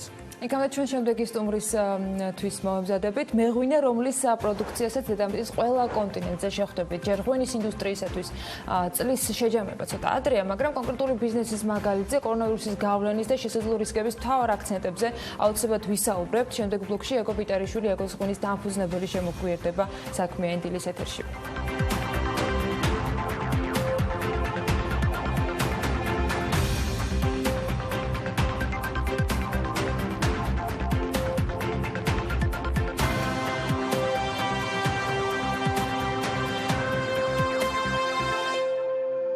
საქართველოს ფერმერთა ასოციაციამ 200-მდე ფერმერი და ბიზნეს სუბიექტი გამოგითხამდა ეს კვლევა ეხებოდა COVID-19-ისა და მის გავლენას ფერმერებსა და სოფლის მეურნეობაზე. ინფორმაციის შესაგროვებლად ანგარიში კი მოიცავს კორონავირუსით გამოწვეულ კრიზისს, სოფლის მეურნეობის მნიშვნელობას საქართველოსთვის, პანდემიის გავლენას სურსათის მიწოდების ჯაჭვზე ქვეყანაში, მთავრობის მიერ სურსათის დარგში განხორციელებულ ღონისძიებებს და რეკომენდაციებს. ნინი ლონგურაშვილმა მოიკითხა ეს ანგარიში და კვლევის ავტორებისგან უფრო მეტ დეტალს მოვისმენთ ერთგვარ ინფორმაციაზე და დასკვნებთან დაკავშირებით. COVID-19-ის გავრცელებამ სოფლიო მასშტაბით ეკონომიკური აქტივობის შენელება გამოიწვია. თუმცა სოფლის მეურნეობა და სურსათის წარმოება ვერ გაჩერდება, რადგან სწორედ ის ქმნის დღეს ცხოვრებისთვის აუცილებელ პროდუქციას. საზღვრების ჩაკეტვა, კარანტინი და ვაჭრობის შეზღუდვები ხელს უშლის ადამიანების ჯანმრთელობისთვის აუცილებელ და მრავალფეროვან საკვებზე ხელმისაწვდომობას. ეს პრობლემა კიდევ უფრო მწვავედ დგას იმ ქვეყნებში, სადაც ვირუსის ფართო გავრცელება და სასურსათო უსაფრთხოების დაბალი დონეა. რა ხდება პანდემიის პირობებში საქართველოს სოფლის მეურნეობაში? გამოწვევებზე და COVID-19-ის გავლენაზე ფერმერთა ასოციაციამ ანგარიში მოამზადა. კვლევის მიხედვით გამოკითხულია სულ 175 ფერმერი და აგრობიზნესის წარმომადგენელი. კვლევამ საქართველოს ყველა რეგიონი და სოფლის მეურნეობის ყველა ძირითადი ღირებულებათა ჯაჭვი მოიცვა. გრაფიკაში ნაჩვენებია რესპონდენტების განაწილება რეგიონების და ღირებულებათა ჯაჭვის მიხედვით. აღსანიშნავია, რომ აღნიშნულ რესპონდენტთა უმრავლესობა კახეთის რეგიონიდანაა. ყველაზე გავრცელებული დარგი გამოკითხულთა შორის კი მესაქონლეობაა. ერთ-ერთი ნომერ პირველი რაც გამოვლინდა ეს გახლავთ, რომ სესხებზე ხელმისაწვდომობა კიდევ უფრო შეიზღუდა, მოგეხსენებათ, რომ არც მანამდე იყვნენ ფერმერები დალხენილები, თუმცა გარკვეული პროექტები არსებობდა და გარკვეულწილად ეს კომპონენტი გაუმჯობესებული იყო, თუმცა გამოვლინდა ის, რომ ფაქტიურად მოგეხსენებათ, რომ გაჩერებულია ეკონომიკა, მათ შორის ბანკებიც ვერ ფუნქციონირებენ ისე, როგორც უნდა იფუნქციონირონ, შესაბამისად გაჩერებულია თითქმის სესხები, ანუ ახალი სესხის აღებასთან დაკავშირებით, ანუ უმეტესობა ამბობდა, რომ ვერ ვიღებთ, ვინც მიმართა, მათგან ვიძახი. დაახლოებით მცირე რაოდენობა, მაგრამ მაინც 30%-ისა ფერმერებისა მათ გაეზარდათ, ასე ვთქვათ, სესხის გადასახადი, იმიტომ რომ დოლარში ჰქონდათ სესხი, თუმცა კარგი ის არის, რომ ბევრი მათგანი ასევე სარგებლობს ბანკის გადავადებით.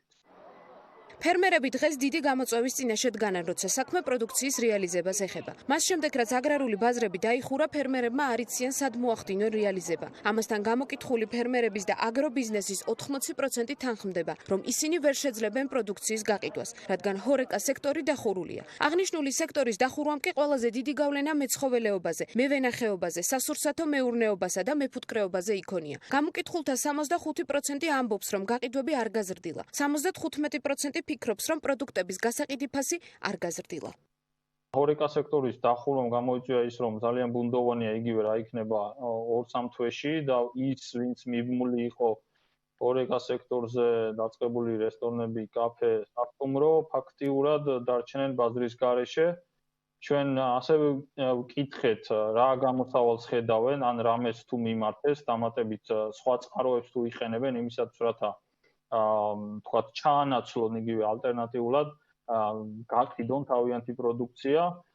ბევრი მათგანი იგივე თუნდაც აგრარულ ბაზრებზე გადაერთო, ან პირდაპირ მოსახლეობაზე ყიდის, თუმცა არიან ასევე წარმოებლები, რომლებსაც უბრალოდ ვერ გადაერთვებიან იქიდან გამომდინარე, რომ საკმაოდ დიდ რაოდენობას აწვდიდნენ ჰორეკა სექტორს. კვლევის მიხედვით პანდემიამ ჯამში დიდი გავლენა მოახდინა სურსათის მოთხოვნა მიწოდების ჯაჭვზე. დაავადებათა გამოვლენის საწყის ეტაპზე სურსათზე მოთხოვნა გაიზარდა. ამასთან საკვებზე გაზრდილმა მოთხოვნამ და ლარის კურსის გაუფასურებამ ზეწოლა მოახდინა ფასებზე, რის შედეგადაც მარტში სურსათსა და ალკოჰოლურ სასმელებზე ინფლაციამ წინა თვესთან შედარებით 2% შეადგინა. ლარის გაუფასურებამ კი იმპორტირებულ ნედლეულზე ფასის ზრდა გამოიწვია. კორონავირუსის გარეშეც გეგმები საკმაოდ ფართო მასშტაბიანი ჰქონდათ პიტარიშვილის მარანში გაფართოებაზე, ახალი ჯიშების მომრავლებაზე და შესაბამისად კი უფრო მეტი ქვეყნის ბაზარზე ქართული ღვინის შეტანასთან დაკავშირებით. აი, გადაიხადეთ თუ არა ეს გეგმა და რა ხდება ქართული ღვინის დანარჩენი მსოფლიოსთვის მიწოდების ჯაჭვში. ამაზე ვისაუბრებთ ჩვენ შემდეგ სტუმართან. იაგო პიტარიშვილი გვერდება საქმიანი დილის ეთერში. იაგო, მოგესალმებით, მადლობა იმისთვის, რომ ხართ ჩვენთან ერთად. პირველ რიგში მაინტერესებს როგორ ხართ, რა რეჟიმში ხართ, რა ხდება თქვენსკენ? მოგესალმებით, მივესალმებით თქვენს მსმენელებს, მაყურებლებს. რეჟიმში ვართ როგორც ყველა. თლად ჩვენ სახში არ გვიწევს ყოფნა, ვინაიდან გაზაფხულია და საგაზაფხულო სამუშაოები აქტიურ ფაზაშია. მაგრამ გარკვეულწილად შეზღუდვები რა თქმა უნდა გვაქვს. რა თქმა უნდა ჩვენს რისი შეცვლა მოგიწიათ ამ პერიოდის განმავლობაში? სამწუხაროდ ბევრი რამის შეცვლა მოგვიწია, იმიტომ რომ ჩვენი რამოდენიმე ახალი პროექტი ფაქტიურად გავაჩერეთ. ამ ყველაფერთან გამომდინარე, ერთი იყო ახალი ვენახის გაშენება, მეორე იყო რაღაც სალეზინგო ტექნიკის შეძენა, საკმაოდ რაც დიდი ხნის განმავლობაში გვინდოდა, მქონდა ახალი მშენებლობა ფაქტიურად დაწყებული და ეს ყველაფერი სამწუხაროდ გავაჩერეთ. ავაჩერეთ მარტო იმის გამო, რომ პროგნოზირება ძალიან ძნელია, რა იქნება 2-3 თვის შემდეგ. და შესაბამისად აჩერებულია ჯამში იმის გამო, რომ რთული განსაჭრეტია ყველა ჩვენთაგანისთვის, რა იქნება და რა ხარისხის მოთხოვნა იქნება და როგორი იქნება ლოჯისტიკა. ხო არ იყო რაიმე სხვა მიზეზი მიღმა იმისა, რაც უპროგნოზო ვითარებას გვიქმნის იაგო თითოეულ ჩვენთაგანს. ყველაზე მთავარი აქ არა მარტო ბიზნესსაც, არამედ სოფლიოსათვის ეხლა უკვე არის ალბათ ის, რომ გაურკვევლობა. ანუ რა იქნება? ხო ყველა ამას ვკითხულობს, ხო აი რა იქნება მერე, ხო? იმიტომ რომ რაღაცა პროგნოზირება რომ შეიძლებაოდეს, ამის მიხედვით დაგეგმავდა ადამიანი როგორც თავის ცხოვრებას, ასევე თავის ბიზნესს. ამიტომ ეს იყო ყველაზე მთავარი ხელშემშლელი და რა თქმა უნდა ჩვენთვის ეხლა პირადად ჩემთვის მოგეხსენებათ მე ერთ-ერთი ძირითადი მიმართულება ასევე ღვინის ტურიზმი იყო ჩვენთვის, რომელიც აბსოლუტურად გაჩერებულია. შესაბამისად ამანაც იქონია ძალიან დიდი გავლენა. ასევე მე აქამდე თავს ვთვლიდი ძალიან კომფორტულად და ძალიან ხშირი კითხვა იმისა, რატო საქართველოში არ ვყიდი, ჩემთვის ექსპორტი იგივე 11 ქვეყანაში იყო ძალიან დიდი დამოუკიდებლობა და სტაბილურობის შეგრძნება. და როგორც წესი, აქამდე საქართველოში იყო ხოლმე ხშირ შემთხვევაში რაღაც ესეთ ფორს-მაჟორები, მაგრამ იქით სულ სტაბილურობა იყო და ეხლა არის სიტუაცია, როდესაც მსოფლიოში ერთ იგივე სიტუაცია და ყველგან კრიზისია, მათაც ძალიან უჭირთ, თუმცა თლად პესიმისტებიც არ ვარ განწყობილები, მე მინდა გითხრათ და გახაროთ მაგალითად გუშინ მქონდა კომუნიკაცია ჩვენ ამერიკელ პარტნიორებთან და ბოლო კვირაში 60% არის გაზრდილი ალკოჰოლის გაყიდვა. მოხმარება, ანუ ხო? მოხმარება კი. 62% თუ აი ზუსტად რომ ცხლის გამო გადმოგიგზავნეს და ჩვეულებრივად ახალი პარტიის შეკვეთაზე საუბრობენ. თუმცა რა თქმა უნდა ჯერ ყველაფერი მაინც გარკვეული. მე ვნახე რამდენიმე გზავნილი, ესეც იყო ალბათ ერთგვარი ინსპირაცია ჩვენი მთავარი პროდიუსერისთვის, ეკა ბაშარულისთვის, რომ ჩვენი ეს კომუნიკაცია შემდგარიყო. მე გეტყვი ანალოგიური კომუნიკაცია სულ მალე როგორ შედგება უკვე ღვინით და ჭიქით ხელში თან ყოველგვარი შეზღუდვების გარეშე ჩვენი საქმიანი მაყურებლისთვის ამაზე კი სულ მალე იქნება მაგაზე ცალკე მოგწერდა გირეკავ იეგო მაგრამ ეხლა კითხვას უბრუნდები ის მაგალითი ბოლოს რაც მოიყვანეთ ამერიკიდან გზავნილთან და კომუნიკაციასთან დაკავშირებით მიმდინარე რეჟიმში თქვენ დაგიკავშირდა თქვენი რამდენიმე პარტნიორი, რომლებიც იყვნენ თქვენი სტაბილური შემწყიდველები და ფაქტია, რომ მიუხედავად ყველაფრისა, ისინი გარკვეულ მიმართებას და დაკვეთებს მინიმალურს ფრთხილს შეიძლება, მაგრამ მაინც აკეთებენ იმ ყველაფრიდან გამომდინარე, რომ იქ ერთ-ერთი გზავნილმა საერთოდ გადამრია, იმიტომ გეოგრაფია იყო ძალიან ესეთი შორი, როგორ თქვა, ხა მიწოდებაც იქ უნდა, მაგრამ ფაქტია, რომ გწერენ რომ იაგო, აბა რა ვითარებაა და შეძლებთ თუ არა მოწოდებას. თუ შეიძლება საოპერაციო ნაწილში იაგო თქვენს პარტნიორებთან როგორ მიდის ურთიერთობა და რამდენად არიან კავშირზე და აფიქსირებენ თავის სურვილს რომ გააგრძელონ იაგოს ღვინის შესყიდვები. კი, ну კავშირზე ჩვენ მუდმივად ვიყავით, იმიტომ რომ ჩვენ საკმაოდ დიდი ხნის ურთიერთობა გვაქვს, მაგალითად იტალიაში, სადაც ყველაზე დიდი სირთულეებია, შეიძლება ითქვას მათთან უკვე 14 წლიანი გამოცდილება გვაქვს. ამიტომ ყველაფერს თავიდან მოკითხვაც ყოველდღიური გვაქვს როგორ ახართ და ასე შემდეგ. თავიდან მე უფრო ასე ვთქვათ არაოპტიმისტურად პესიმისტურად იყავი განწყობილი. კი, თუმცა აი ამ ბოლო მომენტში რამდენიმე ქვეყნიდან ისეთი პოზიტიური სიგნალი წამოვიდა. რა თქმა უნდა, ფრთხილია ეს ყველაფერი, იმიტომ რომ ისინიც გაგვიძლიათ რაღაც ელოდებიან, მაგრამ რეალურად საქმიანი მეილები, ზარები მაინც არის, იმიტომ რომ მომავალ შეკვეთებთან დაკავშირებით, მომავალ წაღებასთან დაკავშირებით და ასე შემდეგ. ამიტომ მე ვფიქრობ, რომ მიუხედავად იმისა, რომ თვითონ ამ სექტორს მე ახლა მარტო ჩემზე არ მინდა განვაზოგადოთ, ამ სექტორსაც დაუდგება სირთულე, იმიტომ რომ ყველაფერს რო თავი დავანებოთ ის 7 მილიონი ტურისტი, რომელიც ჩამოდიოდა ქართული ბაზარზე ღვინის გაყიდვა განსაკუთრებით პატარა მარნებისა ცოტა გაჭირდება, იმიტომ რომ რო წარმოვიდგინოთ, რომ ერთი ადამიანიც იმ 7 მილიონი და ერთი ტურისტიც რო ერთ ბოთლს მოიხმარს, ამ დროს მეც მოიხმარს, ხო? ეს რო თავი დავანებოთ, რომ ყიდულობს. ესაც ძალიან დიდი დანაკლისი იქნება თავიდან შიდა ბაზრისათვის.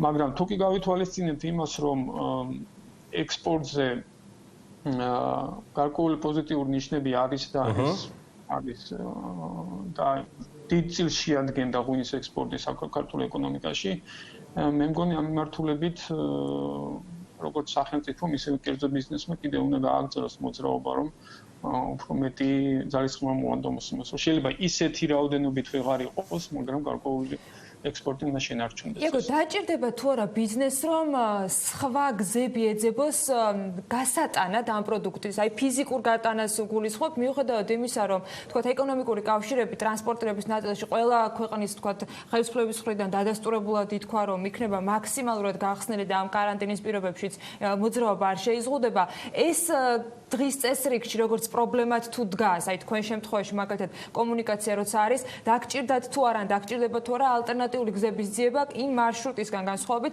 რომელსაც გადიოდა თქვენი ღვინო, ვიდრე სხვა კონტინენტზე ან სხვა ქვეყანაში მოხდებოდა. არ ამგონია, იმიტომ რომ ჩვენ ისედაც სირთულეები ქონდა სიმართლე გითხრათ, ერთ-ერთი მთავარი სირთულე ჩვენთვის ლოჯისტიკა იყო, იმიტომ რომ ჩვენ ვართ პატარა წარმოებლები და შესაბამისად ძალიან რთულია იგივე კონტეინერის ან მანქანის გავსება, რომ მარტო შენთვის თუ გავსებ კონტეინერს და მანქანას სადაც იქნება იქცავა. მაგრამ როდესაც გრუპაჟული ტვირთია შიგნით, რომ ის შენი ტვირთის გარდა ცდილობს რომ შეაგროვოს სხვა ტვირთი, რომ ცარიელი, ასე ვთქვათ, ნახევრად სავსე არ წავიდეს, მაგალითად, სადაც იაპონიაში და სხვა ბევრი რამე არ გადის ჩვენგან იაპონიაში.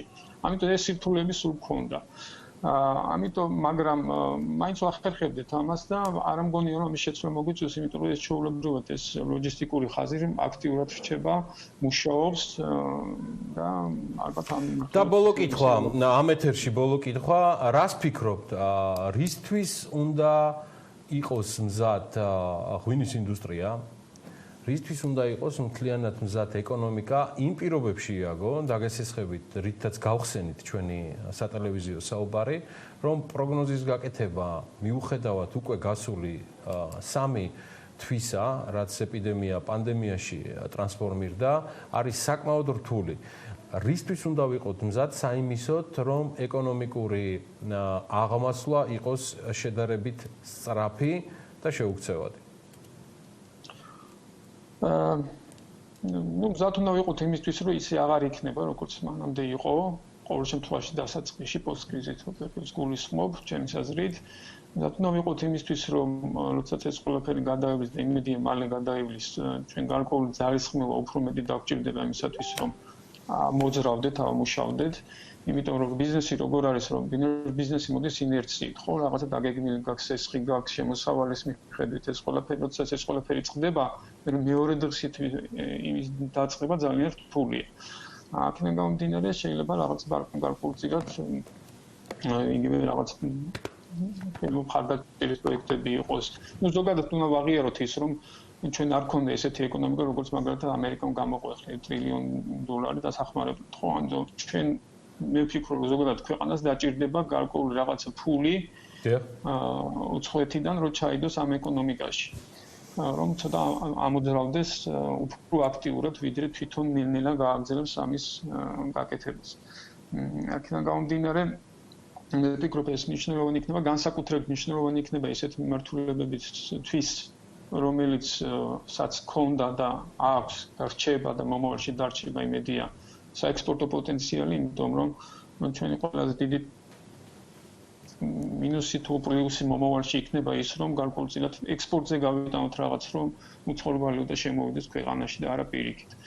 აქედან გამომდინარე, მე მგონია, რომ ჩვენი ინდუსტრია მაინც გააგრძელებს წინსვლას, დარწმუნებული ვარ ამაში, მგონია კი არა, რა თქმა უნდა, იქნება სირთულეები, უფრო მეტი ძალისხმევა, შეიძლება პატარა სექტორს ხელშეწყობა დაჭირდეს იმ მხრივ, რომ თავიდან ამოძრავდეს ისე თორე სხვა შემთხვევაში მე მგონი დარჩება ეს როგორც საექსპორტო მიმართულება. კარგ ხასიათს, შემართებას და ჯანმრთელობას გისურვებთ. თქვენ და მთელ თქვენ ოჯახს წარმატებები.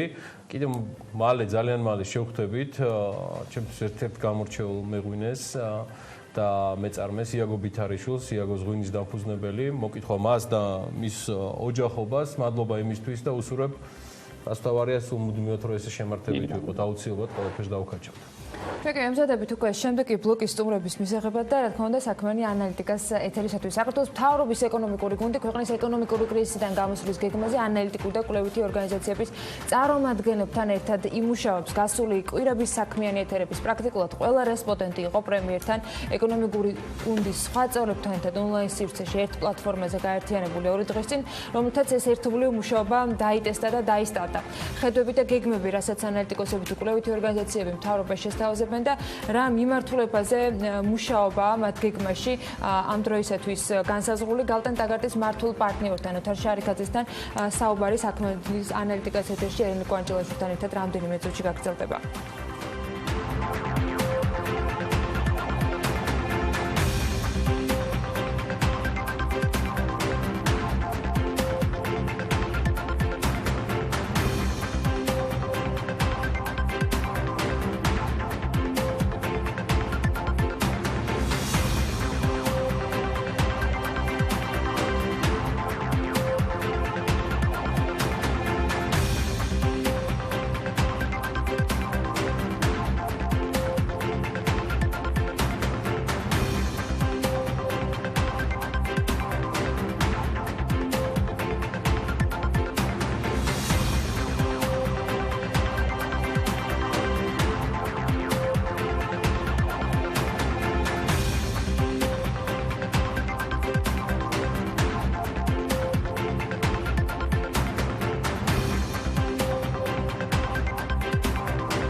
კორონავირუსით გამოწვეული ინფექციის მართვაში ბათუმის ახალი რესპუბლიკური საავადმყოფო ჩაერთო. კლინიკა აგიჭურვა იმ სამედიცინო ინვენტარითა და აპარატურით, რომელიც საჭიროა COVID-19-ის დიაგნოზის მქონე პაციენტების მისაღებად. საქართველოს მთავრობასთან მოლაპარაკებით მიღებულია გადაწყვეტილება, რომ აგარის შაქრის ქარხანა გაიხსნება და სრული დატვირთვით ამუშავდება. ამის შესახებ BMG-ის კომპანიის დამფუძნებელმა ნიკოლოზ ნათბილაძემ განუცხადა, ივნისიდან 31 დეკემბრამდე მოგვიწევს დაახლოებით საქართველოს ბაზარზე შაქრის მოხმარების 50% ვაწარმოოთ, ამბობს კომპანიის დამფუძნებელი.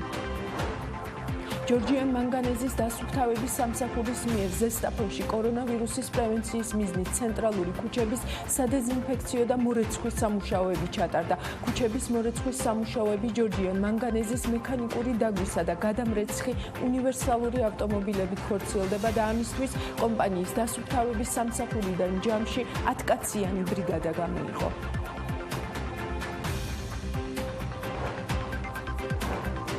სინერჯი კაპიტალი მსუბუქი მრეწველობის კომპანიებს, მათ ვინც აწარმოებს ტანსაცმელს, ფეხსაცმელს, ჰიგიენის საშუალებებს, ავეჯს თუ სხვა პარტნიორობას თავაზობს. დახმარება გულისხმობს განახლებული სტრატეგიის შემუშავებას, პროცესების გადაწყობას, გაყიდვების და მიწოდების არხების შესაბამისად განვითარებას და ამ ყველაფრისთვის საჭირო ფინანსებით უზრუნველყოფას.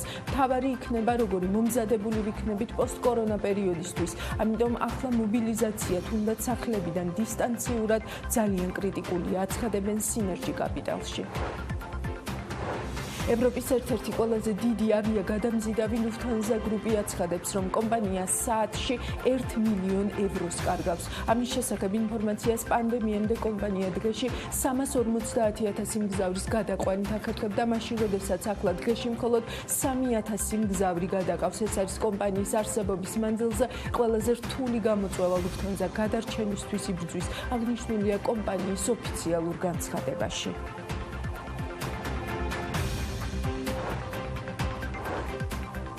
კონკურენტ საქმიანი დილის ანალიტიკას მე ამ ბლოკის ავტორი ელენე კვანჭილაშვილი ვარ.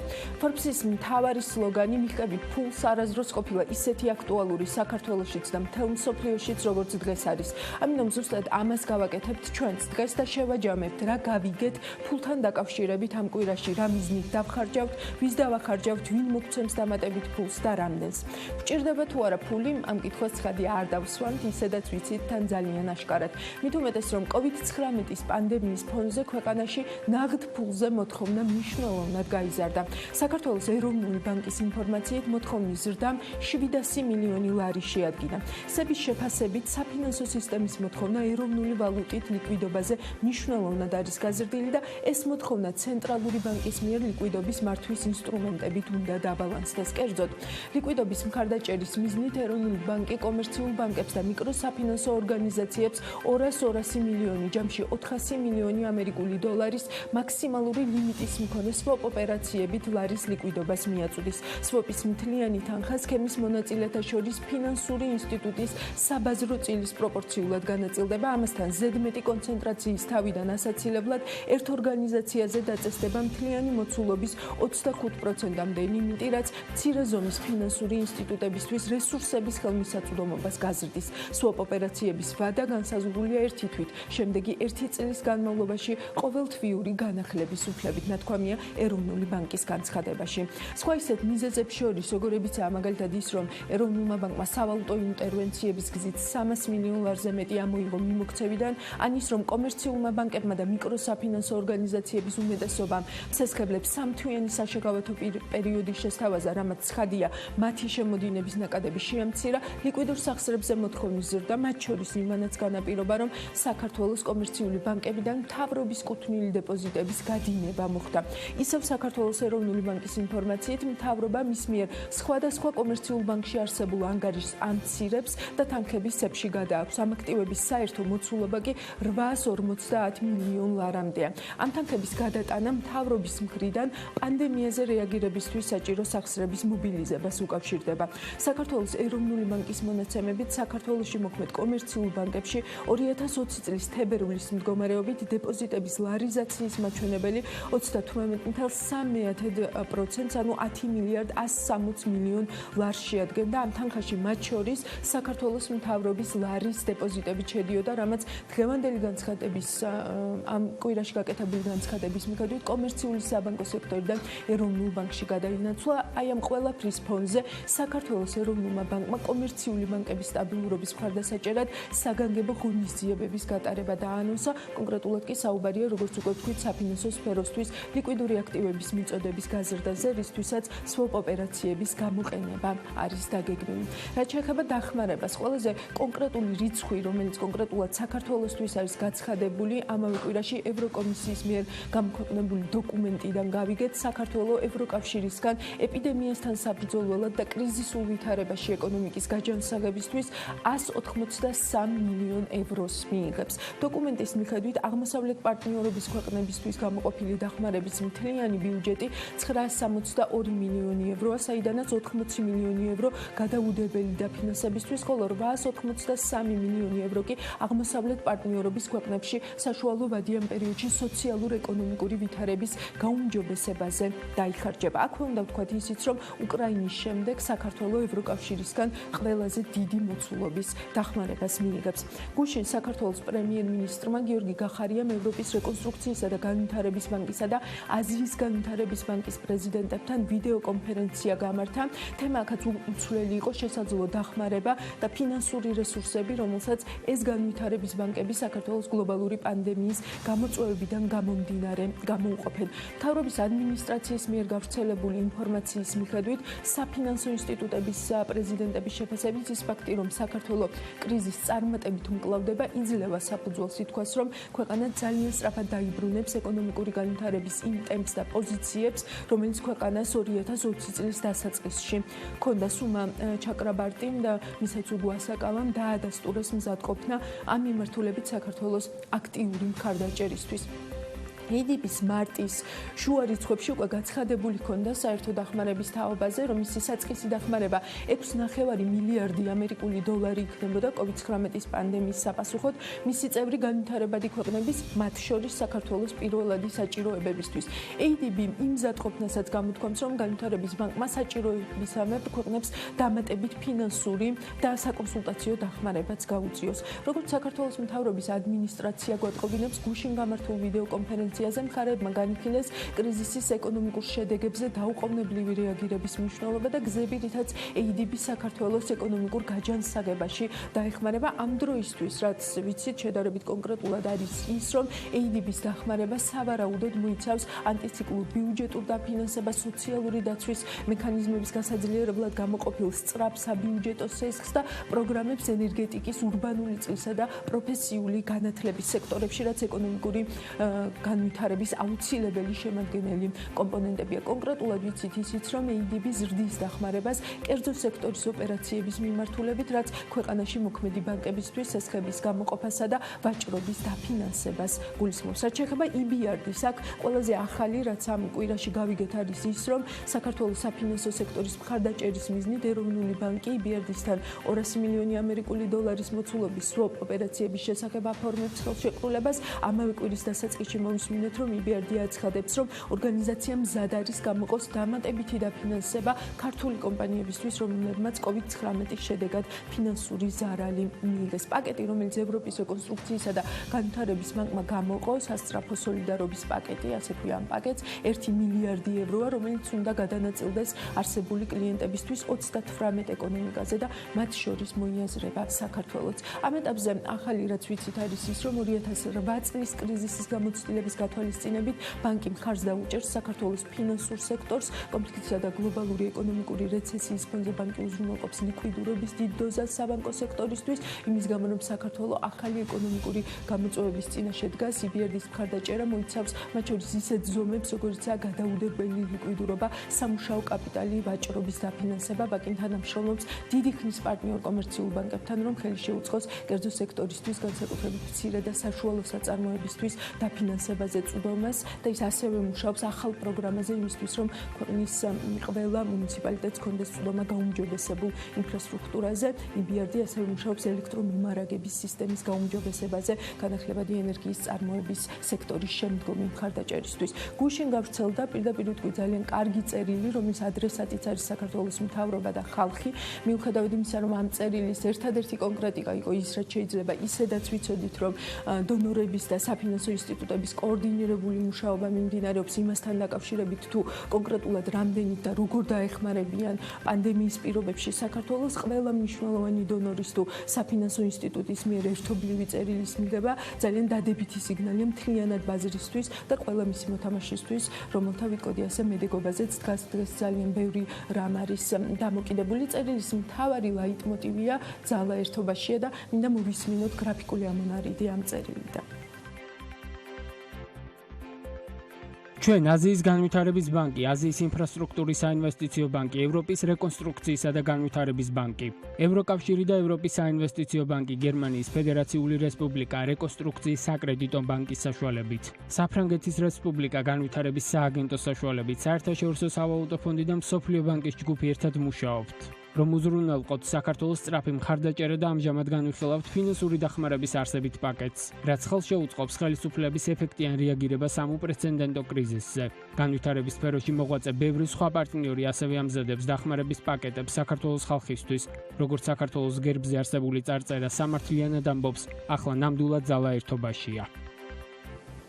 ფულის კვალს არ ვკარგავთ და ახლა რაც შეეხება მთავრობას, ის თავის აქტივობას უხეშად რომ ვთქვათ ორ მთავარ გეგმა დაერთიანებს ანტი და პოსტკრიზისული გეგმები. კონტექსტისთვის ძალიან მოკლედ ვიტყვი, რომ ანტიკრიზისული გეგმის ჭრილში ყველაზე ახალი რაც წინა კვირას გავიგეთ არის ის, რომ COVID-19-თან ბრძოლისთვის ბიუჯეტიდან 351 მილიონი ლარი გამოიყოფა. ამის შესახებ საქართველოს პრემიერ-მინისტრმა გიორგი გახარიამ განაცხადა. პრემიერ-მინისტრის თქმით, ეს თანხა არის ცალკე გამოყოფილი და არ შედის იმ 2 მილიარდ ლარიან დაფინანსებაში, რომელიც უშუალოდ ეკონომიკის პირდაპირი დახმარებისთვის არის გამოყოფილი. რაც შეეხება 2 მილიარდ ლარს, როგორც გიორგი გახარია ამბობს, ეს არის ის თანხა, რომელიც მიმართული იქნება როგორც სამუშაო ადგილების შესანარჩუნებლად, ასევე კომპანიების მიმდინარე წარმოების, მიმდინარე ბიზნესების შესანარჩუნებლად. აქ იგულისხმება მსხვილი ინფრასტრუქტურული პროექტების სისტემური წარმოებები და ეკონომიკის სისტემური დარგები. აქვე მოიაზრება იმ ადამიანების იდენტიფიცირებაც, ვინც სამსახური დაკარგა და მათი მიზნობრივი დახმარება. ამ ეტაპზეა კონკრეტიკა ის არის, რომ მთავრობა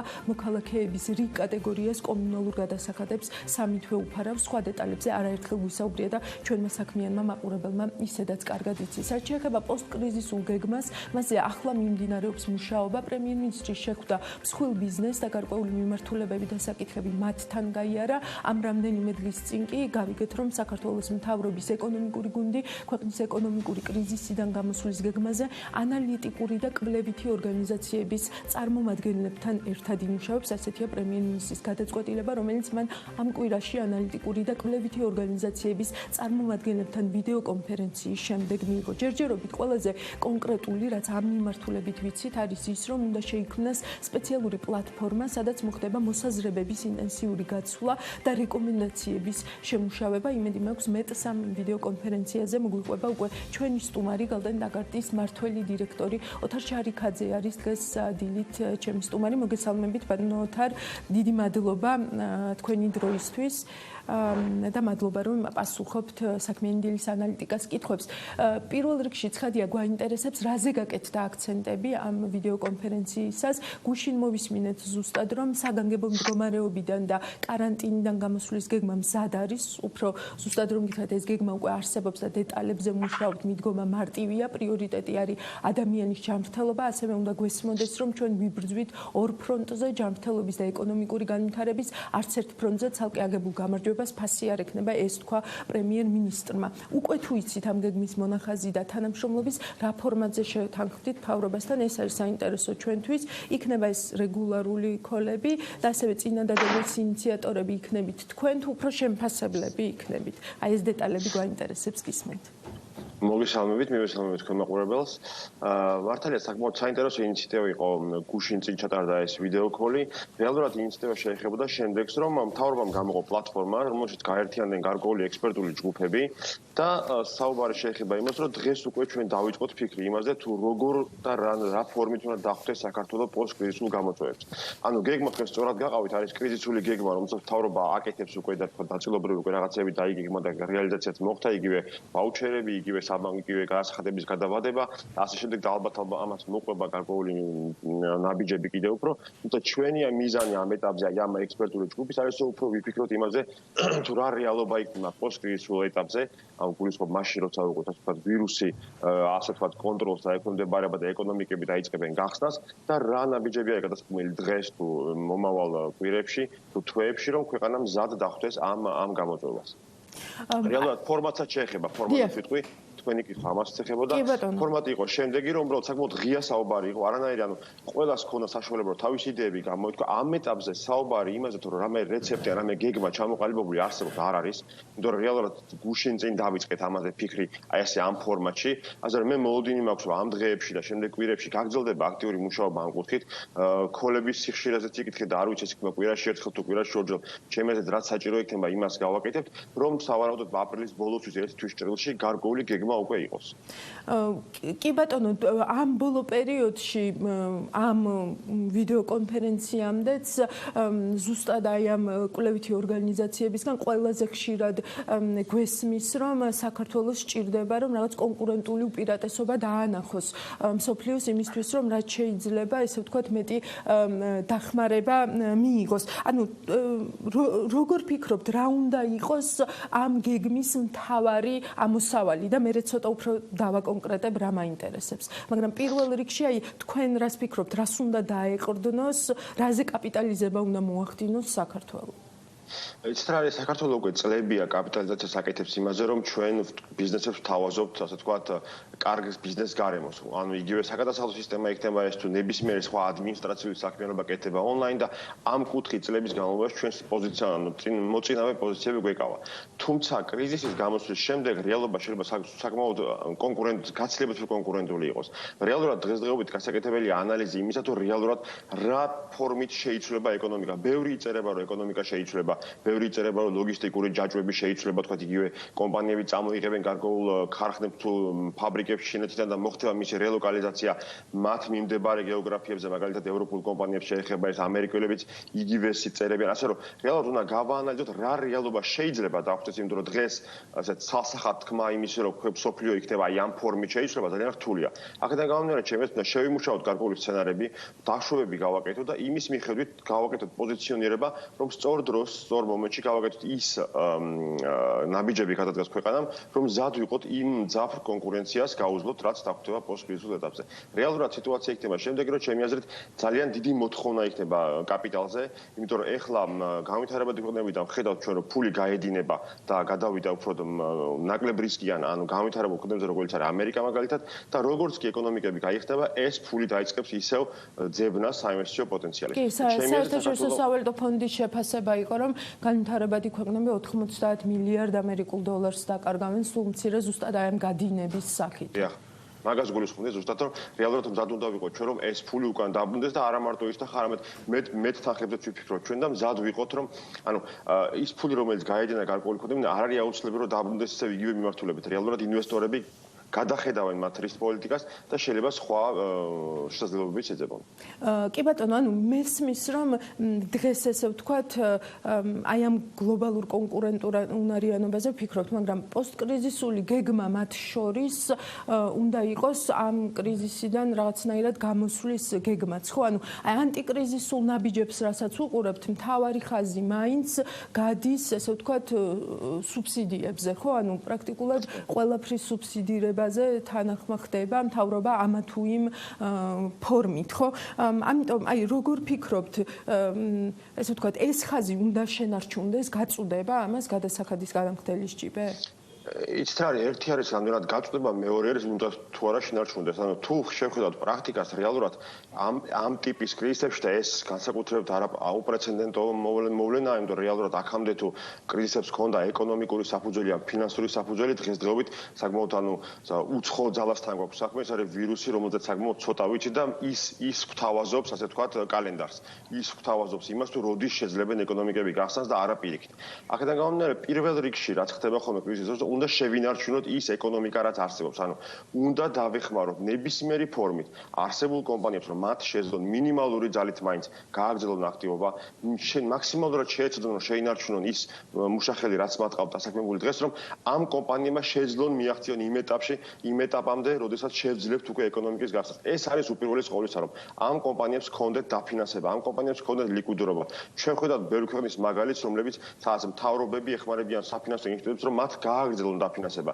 იღებენ გარკვეულ რისკს, არის გარკვეული საგარანტიო ფონდები იქნება, რომლებიც უბრალოდ მაგალითად თუ შეხვდათ ამერიკას და ევროპას, ისინი უბრალოდ ყიდულობენ ობლიგაციებს, ამ კომპანიებს ობლიგაციებს, რომ მათ შეძლონ ფულის აწევა ბაზარზე და გააგრძელონ ოპერირება. ეს არის უმთავრესი ყოვლისა, იმიტომ რომ თუ ეს კომპანიები დაიხურა, მაშინ უბრალოდ საუბარი პოსტკრიზისულ გეგმაზე არ შეიძლება იყოს, იმიტომ რომ რეალურად აღარ დაგვშება ეკონომიკური აგენტები. აქედან გამომდინარე, მე მგონი, რომ სწორია, რომ დავეხმაროთ ამ კომპანიებს. ამ კომპანიებთან გქონდეს ძალიან მჭიდრო კომუნიკაცია, რომ გვესმოდეთ მათი პრობლემები, ვის რა უჭირს, ვის შეიძლება დავეხმაროთ ექსპორტის მიმართულებით, იყოს ეს თუნდაც მცირე მოცულობები, ვის ჭირდება, ვის აქვს პრობლემები იგივე იმპორტის კუთხით. ანუ ნებისმიერი პრობლემის გადაჭრა უნდა ხდებოდეს ძალიან ჩქარ რეჟიმში, რომ ამ კომპანიებმა შეძლონ ეს პერიოდი გადალახონ ნაკლებად ტკინეულად, ესე ვთქვათ. თუმცა პერიოდი ძალიან მძიმეა, უნდა ითქვას, რომ ბევრი კომპანია სამწუხაროდ, ხედავთ ჩვენ მაგალითად პროგრამაში, ვერ შეძლებს ამ პრობლემის გადალახვას, თუმცა ანუ ეს კრიზისის თამდევი პროცესი ამას ვერაფრით ვერ გავაჩერებთ. და ამას ვერ გავყოფთ როგორც ანტიკრიზისულ ზომად და პოსტკრიზისულ ზომად? ეს იყო ჩემი კითხვა. იცით რა არის, ანუ დღესდღეობით საუბარი იმაზე, რომ იგივე ვაუჩერების დარიგება, თქვათ, კომუნალური გადასახადები, ის რომ ბანკებმა ძალიან ჩქარა მოახერხეს ის, რომ გადაგვივადეს, თქვათ, თელმოსახლეობას საპროცენტო გადასახადების შემდეგი თვეები. მე მგონი, მოდის იქნება დაგეგმილი განკარგული სხვა ნაბიჯები მთავრობიდან, რომ შეუმსუბუქოს მოსახლეობას დღეს ეს შემდეგი რამოდენიმე თვე აუცილებელი არის. ასევე აუცილებელია ის, რომ თქვათ, ჩვენ გარკვეული აქცენტი აკეთა ისეთ სექტორებზე, რომელსაც ძალიან დაარტყათ, ეს არის ტურიზმი და ეს მიმდინარე პროცესია ჩემი აზრით. დღესდღეობით მთავარი, რასაც მთავრობა აკეთებს და ჩვენც მივესალმებით ამას და პირველივე დღეებში, როდესაც დავინახეთ, რომ კრიზისი იწყებოდა, ჩვენ გავაცხადეთ, იყო რომ აუცილებელი იყო მუშაობა დონორებთან. ჩვენ ხედავთ, რომ გუშინაც იყო ანუ სატელეფონო ჩართვები პრემიეს და ამ ორგანიზაციებს შორის და ხედავთ, რომ დარწმუნებული ვართ, რომ რამოდენიმე დღეებში თუ კვირებში უკვე დავინახავთ იმ თანხებს, რომლის მოზიდვაც მოახდინა მთავრობამ და ეს აუცილებელი არის, რომ უბრალოდ ეკონომიკამ შეძლოს არსებობა დღესდღეობით. კი ბატონო, მაგრამ რამხელა იმედი შეიძლება დავამყაროთ აი ამ მოზიდულ თანხებზე, ანუ აი ამ გარე დახმარებაზე, როგორ ფიქრობთ? აი დაახლოებით შეგვიძლია ვივარაუდოთ, აი რამდენის მოზიდვას შევძლებთ? იცით რა არის, ანუ რთულია თქმა, რამდენი დაგვჭირდება იქიდან გამომდინარე, რომ არ ვიცით რამდენი ხანი გაგრძელდება კრიზისი. ხო, ანუ რეალურად თუ ავიღებთ ამერიკის მაგალითს, მათ გამოყვეს 2 ტრილიონი დოლარი, ჯერჯერობით ეს თანხა არ გამოყოფილა ფაქტიურად, იმიტომ რომ რაღაც გარკვეული ნაბიჯებია გადასახადებული, რომ ეს ფული ეკონომიკაში ჩაესხას, თუმცა უკვე საუბარი იმაზე, რომ ეს არ იქნება საკმარისი. მაგალითისთვის მათ გამოყვეს პროგრამა, რომელიც ეხმარება ამერიკულ SME-ებს და უკვე ხარვეზებია, უკვე პრობლემაა და უკვე ეკონომიკა ითხოვს, რომ ეს თანხები არ არის საკმარისი. ანუ რეალურად ძალიან რთულია საუბარი, უნდა გავაცვიცნობიეროთ, რომ ჩვენ ვართ საკმაოდ მძიმე კრიზისის პირობებში, საკმაოდ რთულია ვილაპარაკოთ იმაზე, რომ მილიარდი იქნება საკმარისი, მილიარდ ნახევარი იქნება საკმარისი თუ 2 მილიარდი. აქედან გამომდინარე იყო ჩვენი მოთხოვნა, რომ აქტიურად გაგრძელდეს მუშაობა ყველა დონორთან, რომ ჩვენ მზაობა გქონდეს და ისინი მზად იყვნენ, რომ ნებისმიერ ეტაპზე მათ გამოყონ სახსრები, რომ დაეხმარონ ქვეყანას. სამწუხაროდ საქართველო არ არის მდიდარი ქვეყანა და ეს არ არის რაღაცა გუშინდელი ან კრიზისიდან გამომდინარე და ამიტომ საჭიროა რომ დავეყრდნოთ ჩვენ მეგობარ ინსტიტუციებს, რომ მათ დაგვეხმარონ დღეს. კი ბატონო, ძალიან მადლობა, ძალიან საინტერესო საუბრისთვის. მე მაინც მინდა რომ რაღაცნაირად შევაჯამოთ და რადგან თქვენ მუდმივად ამბობთ და მეც სრულიად მესმის, რომ ამ პანდემიის პირობებში რაღაც კონკრეტული ზუსტი გათვლების წარმოება ძალიან რთულდება. მოდი მაშინ ასე შევაჯამოთ ჩვენი საუბარი და მე გკითხავთ, რა არ უნდა გავაკეთოთ? ამაზე თუ გაქვთ ნაფიქრი და თუ არის თუ როგორ ფიქრობთ, შედგება თუ არა შეთანხმება იმ ნაბიჯებთან დაკავშირებით, რაც არავითარ შემთხვევაში არ უნდა გადაიდგას, იმიტომ რომ ეს დააზარალებს ქვეყანას. იცით რა არის, ანუ ალბათ არამიზნობრივი ხარჯვა იქნებოდა ის, რაც არ უნდა გაკეთდეს.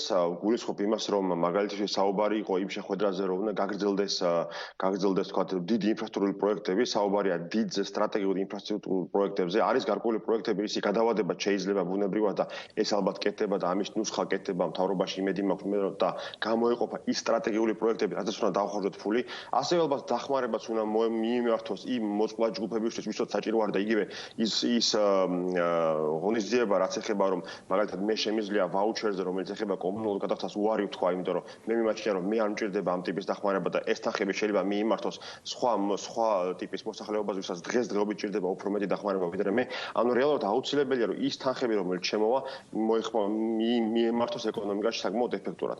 რაც შეეხება იმ ნაწილს რაც უნდა გაკეთდეს, რაც გაჟღერდა იმ შეხვედრაზე გავიმეორებ, თუმცა ანუ რეალურად უფრო მეტი დეტალი და უფრო მეტი პრიორიტიზაცია მოხდება ალბათ დღეების და კვირების განმავლობაში, რომელიც წინ გველის ჩვენ საუბარი ეხებოდა როგორც თქვი ინფრასტრუქტურულ პროექტებს, საუბარი შეეხებოდა გარკვეულ პრივატიზაციის დაჩქარებას, რომ როგორც კი გაიხსნება ეკონომიკები, მზად ვიყოთ, რომ ინვესტორებს დავახოდოთ გარკვეული პაკეტები პროექტების.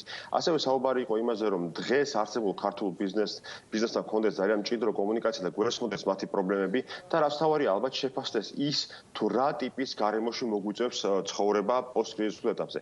სად მოხდება რეალურად ის ცვლილებები, სადაც საქართველოს შეიძლება დროულად გააკეთოს პოზიციონირება, დავიწყოთ კომუნიკაცია შეიძლება დიდ უცხოურ კომპანიებთან, რომელთანაც ჩვენ შეგვიძლია მუშაობა, მაგალითად ტექსტილის მიმართულებით, სადაც უკვე გვაქვს გამოცდილება იმისი, რომ საკმაოდ დიდ წარმატებას მიაღწიეს ქართულმა კომპანიებმა, იგივე ხარისხობრივი ქურთუკების შეკერვა იქნება ეს თუ სპორტული ტანის ამოსის, ასე რომ მე მგონი არის საშუალება, უბრალოდ საკმაოდ ჩქარა არის ნაბიჯები გადასარგმელი და ერთობლივი ძალისხმევით მე მივესალმები კიდევ ერთხელ ინიციატივას, რომ ყველა მხრიდან ყველა ტიპის ექსპერტი იყო ჩართული. მე მგონია ამ ექსპერტების წრე შეიძლება კიდევ უფრო გაფართოვდეს მოთხოვნილებიდან გამომდინარე, ასე რომ გონია რომ რა ვიცი აქტიური მუშაობით შევძლებთ ერთი თვის ჭრილში გარკვეული გეგმის ჩამოყალიბებას. და რა იქნება ის პირველი ინიციატივა, რითაც მიხვალთ აი შემდეგ ვიდეო კოლზე?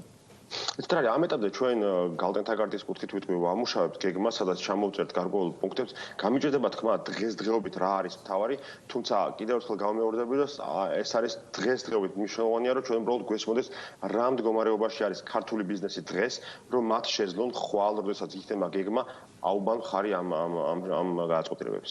კი ბატონო, ძალიან დიდი მადლობა ბატონო თარ, მე მგონი რაც შეგვეძლო კონკრეტული გამოვიდა ჩვენი საუბარი. მე ჩემი მხრიდან უბრალოდ დავამატებ იმას, რომ ვფიქრობ პანდემია და ესე ვთქვათ გამოუვალი სიტუაცია არ უნდა ხდებოდეს მხოლოდ იმის ტრიგერი, რომ მთავრობამ თქვენთან და სხვა საინვესტიციო კვლევითი ორგანიზაციებთან უფრო მჭიდროდ ითანამშრომლოს და ეს პრაქტიკული და ინტელექტუალური რესურსი, რაც თქვენ გაქვთ ბოლომდე აითვისოს, ასე რომ ყოფილიყო ამ წლების განმავლობაში დარწმუნებული ვარ დღეს ბევრად უფრო მზად ვიქნებოდით, თუნდაც ასეთი წარმოუდგენელი სცენარისთვის, რასაც COVID-19 პანდემია ჰქვია. ოთარ შარიქაძე იყო ჩვენი სტუმარი, კიდევ ერთხელ დიდი მადლობა მას საქმიანი დილის ანალიტიკაში მონაწილეობის მიღებისთვის.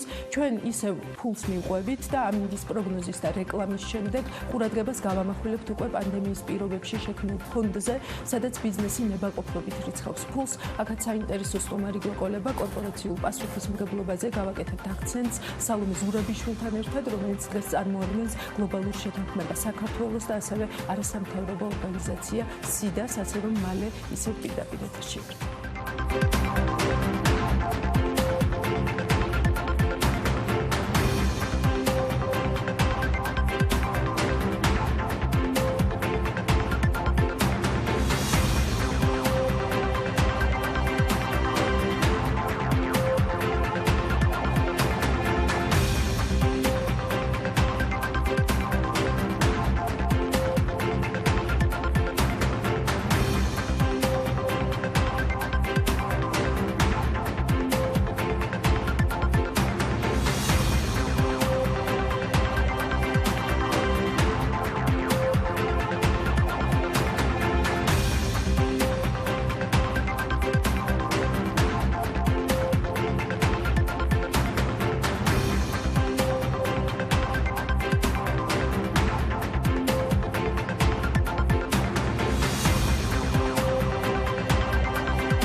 ეს საქმიანი დილის ანალიტიკა, მე ამ ბლოკის ავტორი ელენე კვანჭილაშვილი ვარ, ვაგრძელებთ გადაცემას.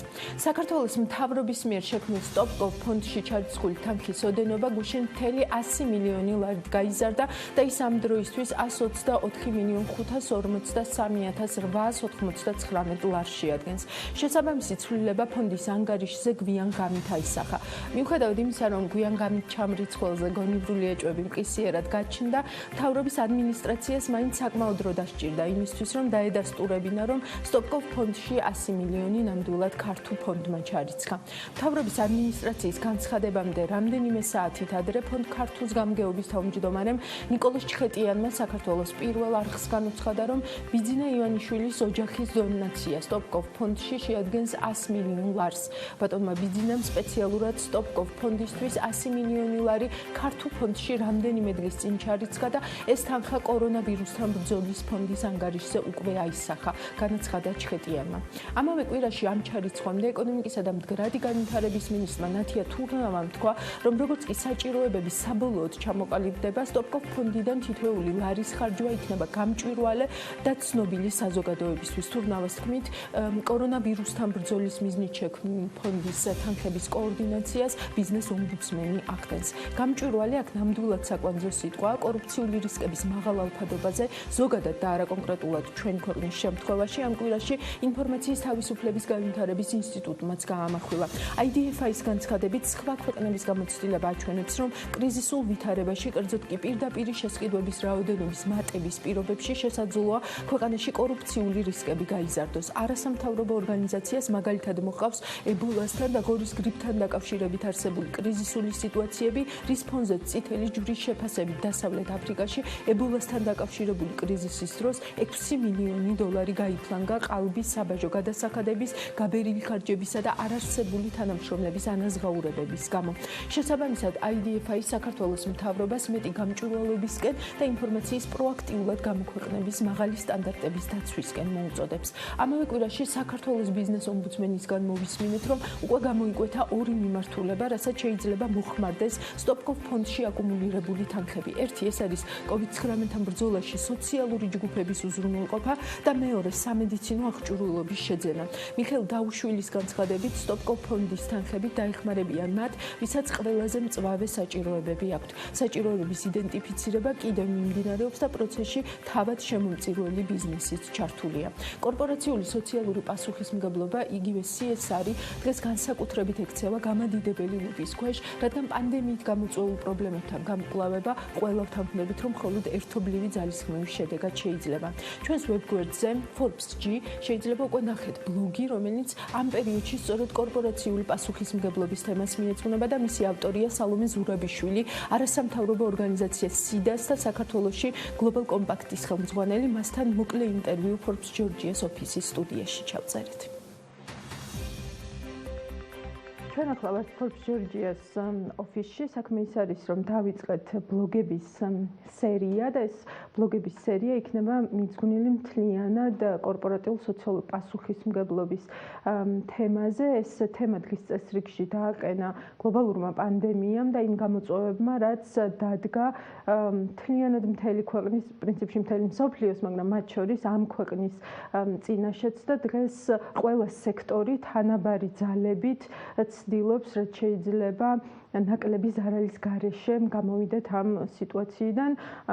სალომე ზურაბიშვილი არის ჩვენი სტუმარი დღეს ამ ბლოგების სერიის ავტორი და სალომეს ვკითხავთ პირველ რიგში, რა არის მისი მთავარი გზავნილი ამ პირველი ბლოგიდან. სალომე, გამარჯობა, დიდი მადლობა, რომ ჩვენთან ერთად ხარ. გამარჯობა, ელენე, დიდი მადლობა მოწვევისთვის და დიდი მადლობა იმ შესაძლებლობისთვის, რომელიც მომეცით, რომ ჩემი პოზიცია დამეფიქსირებინა კორპორაციული პასუხისმგებლობის საკითხთან დაკავშირებით, მის მნიშვნელობასთან დაკავშირებით და ერთს ვიტყოდი, რომ ეს დღეს ბანკი არ დამდგარა დღის წესრიგში, არამედ უკვე წლებია არის დღის წესრიგში, თუმცა დღეს განსაკუთრებით მწვავედ არის. კი, აი, საინტერესო არის ის, რომ მეც დაგეთანხმები ამ თემაზე, კარგა ხანია ვსაუბრობთ, მაგრამ პერიოდულად დღის წესრიგში მაინც დგება კორპორატიული სოციალური პასუხისმგებლობის განმარტება. რატო ხდება ეს შენი გადმოსახედიდან და განმარტეთ? კორპორაციული პასუხისმგებლობა არის ბიზნესის ის პასუხისმგებლობა,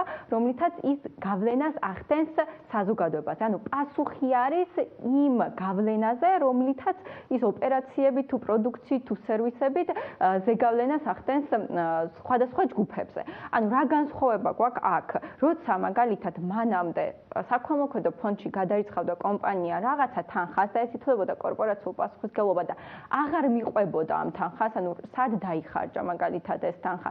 თვითონ არ იყო ამ პროცესებში ჩართული და მის ბიზნეს საქმიანობაზე არანაირად არ აისახებოდა გარდა PR-ისა ეს საქმიანობა, ახლა უკვე აქ არის ორმაგი სარგებლის კონცეფცია. როცა კომპანიაც იღებს სარგებელს, ამასთან საზოგადოებაც იღებს სარგებელს. რატომ არის ეს მნიშვნელოვანი?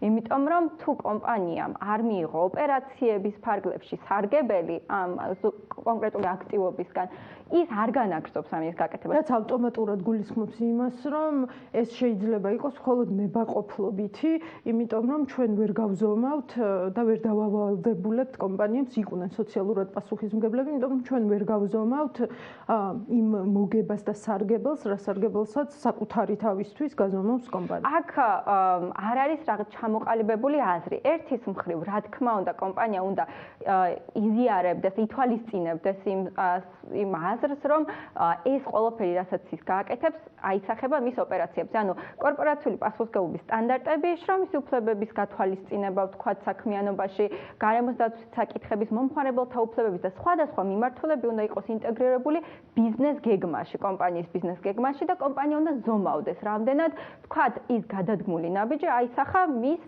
ოპერაციებზე, მის მოგებაზე, მის წარმატებულობაზე, გრძელვადიან პერსპექტივაში. მე ზოგადად ვუფრთხი ხოლმე ბიზნესთან მიმართებით უნდა სიტყვის გამოყენებას, იმიტომ რომ ეს რიგ შემთხვევებში ძალიან მახინჯდება და ძალიან ცუდ ფორმებს იღებს განსაკუთრებით პოსტსაბჭოთა ქვეყნებში და განსაკუთრებით განვითარებად ქვეყნებში, სადაც მაინც არის დიდი სხვაობა, ესე ვთქვათ, ღარიბებსა და მდიდრებს შორის და ეს იარლიყები მუდმივად არის მიკრული აქეთ-იქეთ მხარეს. ძალიან თეორიული რო არ გამოგვივიდეს ჩვენ ეს საუბარი, დღეს უკვე ჩვენ დაგვიგროვდა ძალიან ბევრი მასალა, მე არ მინდა კომპანიების სახელებით მოხსენიება, მაგრამ ხედავთ სხვადასხვა ტიპის ესე ვთქვათ გამკლავებას იგივე COVID-19-თან დაკავშირებით, ხო? ნახეთ რიგი კომპანიები, რომლებმაც დაუშვათ გაათავისუფლეს თანამშრომლები, მათ მოუწიათ ცხადიად, ესეც ბუნებრივია, მაგრამ ამით უპასუხეს. ნახეთ რიგი კომპანიები, რომლებმაც გამოსავალი იპოვეს, შეიძლება ყოველთვის საუკეთესო არა, მაგრამ დააბალანსეს ის, რომ საერთოდ უსახსროდ არ დარჩენილიყვნენ მათი თანამშრომლები და ნახეთ რიგი კომპანიები, რომლებმაც გადაწყვიტეს, რომ გაცილებით უფრო აქტიურად, ანუ არა მარტო მიკროდონეზე, არამედ მაკროდონეზე დაეხმარონ სახელმწიფოს და იგივე დაუშვათ COVID-19-ის ფონდიც ერთ-ერთი ამისი მაგალითია. აი, აქეთ მინდა ცოტა უფრო კონკრეტულად რომ ვიმსჯელოთ, დღეს რატომ დადგა დღის წესრიგში ის თემა, რა თემასაც Forbes-მაც მიაქცია ყურადღება და რა თემაზე ჩვენ მუშაობთ. კი. აქვე აღნიშნავ იმას, რომ როცა მე ვსაუბრობ, უნდა, ანუ ეს უნდა არის იმ ჭრილში, რომ თუ წარმატებული უნდა, თუ წარმატებული უნდა კომპანიას რო იყოს, მაშინ უნდა გაითვალისწინოს და გადავალ ზუსტად ჩვენ კითხვაზე.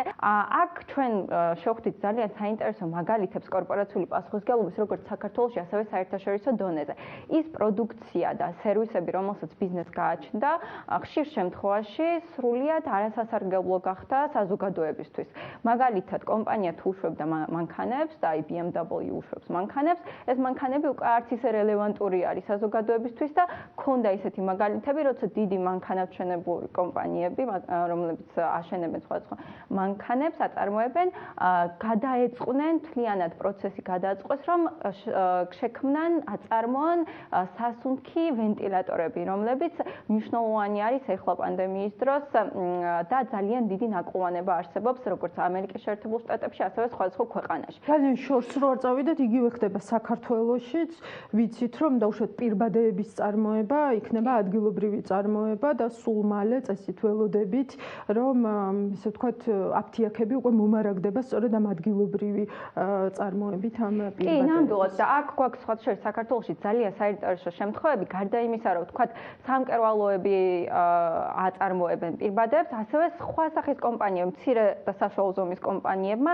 თავიანთი მთლიანად საწარმო პროცესი გადააკეთეს ისე, რომ აწარმოონ პირბადეები. იყო მაგალითად ერთი კომპანია, რომელიც არის გლობალური შეთანხმების საქართველოს ქსელის წევრი და მათ ისინი აწარმოებდნენ ქაღალდს და ქაღალდის ნაწარმს უცბად გადავიდნენ, გადააწყვეს თავისი წარმოება და მოარგეს დღევანდელ საჭიროებებს. ამიტომაც პირველი პასუხი, როგორც ასეთი ამ პანდემიის მიმართ ბიზნესის იყო თავიანთ საქმიანობას ადაპტირება. ეს იქნებოდა პროდუქციის ადაპტირებით თუ მუშაობის რეჟიმის ადაპტირებით. აქვე ძალიან კარგი მაგალითი, რომელსაც ბლოგში ვსაუბრობ, ასეთი მხარდაჭერის არის ის, რომ იმ შემთხვევაში, როცა კომპანიების საქმიანობა გახდა უფრო მოთხოვნადი ბაზარზე, პროდუქტები და სერვისები უფრო მოთხოვნადი, ამ კომპანიებს დაჭირდათ მუშახელი, შესაბამისად მათ გაუწიეს პარტნიორობა სხვა კომპანიებს, რომელთა წარმოება საერთოდ შეწყდა რაღაცა პერიოდით და მათი თანამშრომლები დაასაქმებს რაღაცა კონკრეტული ვადით თავიანთ საწარმოებში, რაც ძალიან კარგი პრაქტიკაა, იმიტომ რომ ყველაზე დიდი გამოწვევად დღეს რჩება უმუშევრობა, იქიდან გამომდინარე, რომ ბიზნესმა გარკვეულმა სექტორებმა საერთოდ შეწყვიტეს საქმიანობა. ბიზნესებმაც ერთმანეთს უნდა გაუწიონ ხელი. პროცესს ვაკვირდებით, ესე ვთქვათ, აშკარად ვაკვირდებით საქართველოშიც. და შეიძლება ესეც იყოს ერთ-ერთი, რატომაც შეიძლება სოფლიომ თქვას, რომ ძალიან კოორდინირებული არის ამ ხრივაც მუშაობა და ცხადია ეს უკვე კონკურენტული უპირატესობა არის ამ ქვეყნის ზუსტად იმ პოსტპანდემიურ პერიოდში, როცა დახმარებებისთვის და მხარდაჭერისთვის ძალიან ყველა მიმართულებით გვჭირდება ეს კონკურენტულობა. ფონდთან დაკავშირებითაც მინდა რომ გკითხო და დავუბრუნდე იმას, რაც შენ თქვი სულ ცოტა ხნის წინ, რომ ქველმოქმედებისგან კორპორატიული პასუხისმგებლობა იმითაც არის განსხვავებული, რომ ესე ვთქვათ, რაში დაიხარჯება ეს თანხები, ამის გამჭვირვალობაც მათ შორის უნდა უზრუნველყოს თვითონ ბიზნესმაც, რომელმაც უნდა გააკონტროლოს თუ სად წავა მისი თანხები. აი ამ ნაწილშიც ძალიან მნიშვნელოვანი არის ეს საკითხი, რაც აღნიშნე გამჭვირვალობა, ანუ როგორ იქნება გამოყენებული ეს თანხები.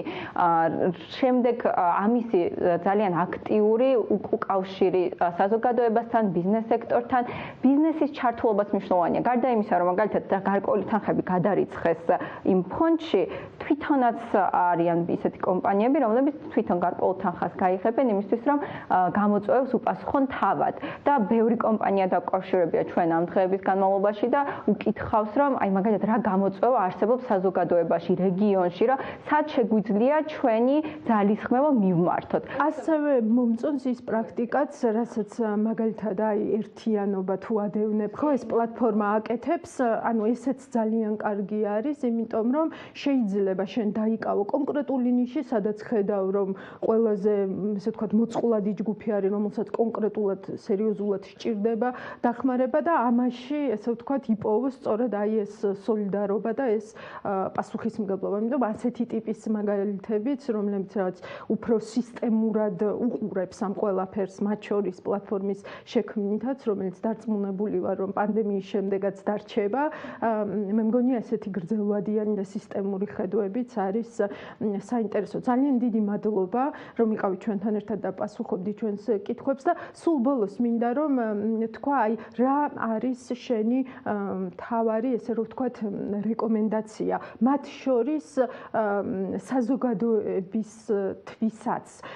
იმიტომ რომ დიდწილად საზოგადოების აღქმაზეც არის დამოკიდებული ის, თუ რამდენად მოუნდება ბიზნესს იყოს კორპორატიულად პასუხისმგებელი და დაინახოს, რომ ეს აღქმადია ზუსტად როგორც კორპორატიული პასუხისმგებლობა.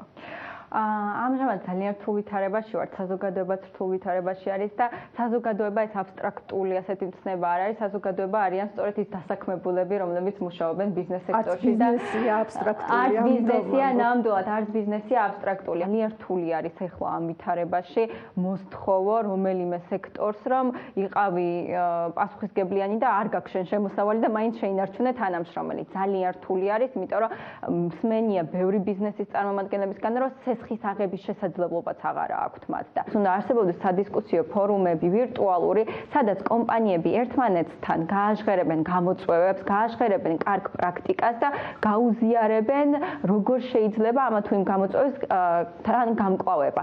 ამასთან შეიძლება რაღაცა საინტერესო იდეები დაიბადოს და ერთობლივი პროექტები განხორციელდეს, რომელიც ხელშეუწყობს როგორც საზოგადოებას, ასევე ბიზნესს აი ამ პანდემიასთან გამკლავების პროცესში. ნამდვილად ამისთვის არის ჩვენი პლატფორმებიც, საქმიანი დილა, ანალიტიკა, საქმის კურსი და რაც მთავარია Forbes ჯორჯია, მადლობა რომ წერთ ჩვენთვის და დღეს იყავით ჩვენი სტუმარი. ძალიან დიდი მადლობა თქვენ. მადლობა თქვენს, რომ გვიყურებთ, ერთმანეთს შევხვდებით უკვე შუა დღეს ანალიტიკაში. ჩვენი გუნდი ამ დრომდე აქტიურად მუშაობს იმისთვის, რომ თქვენ აქტუალური და საინტერესო თემები და სტუმრები არ მოგაგვიყვეთ დროებით.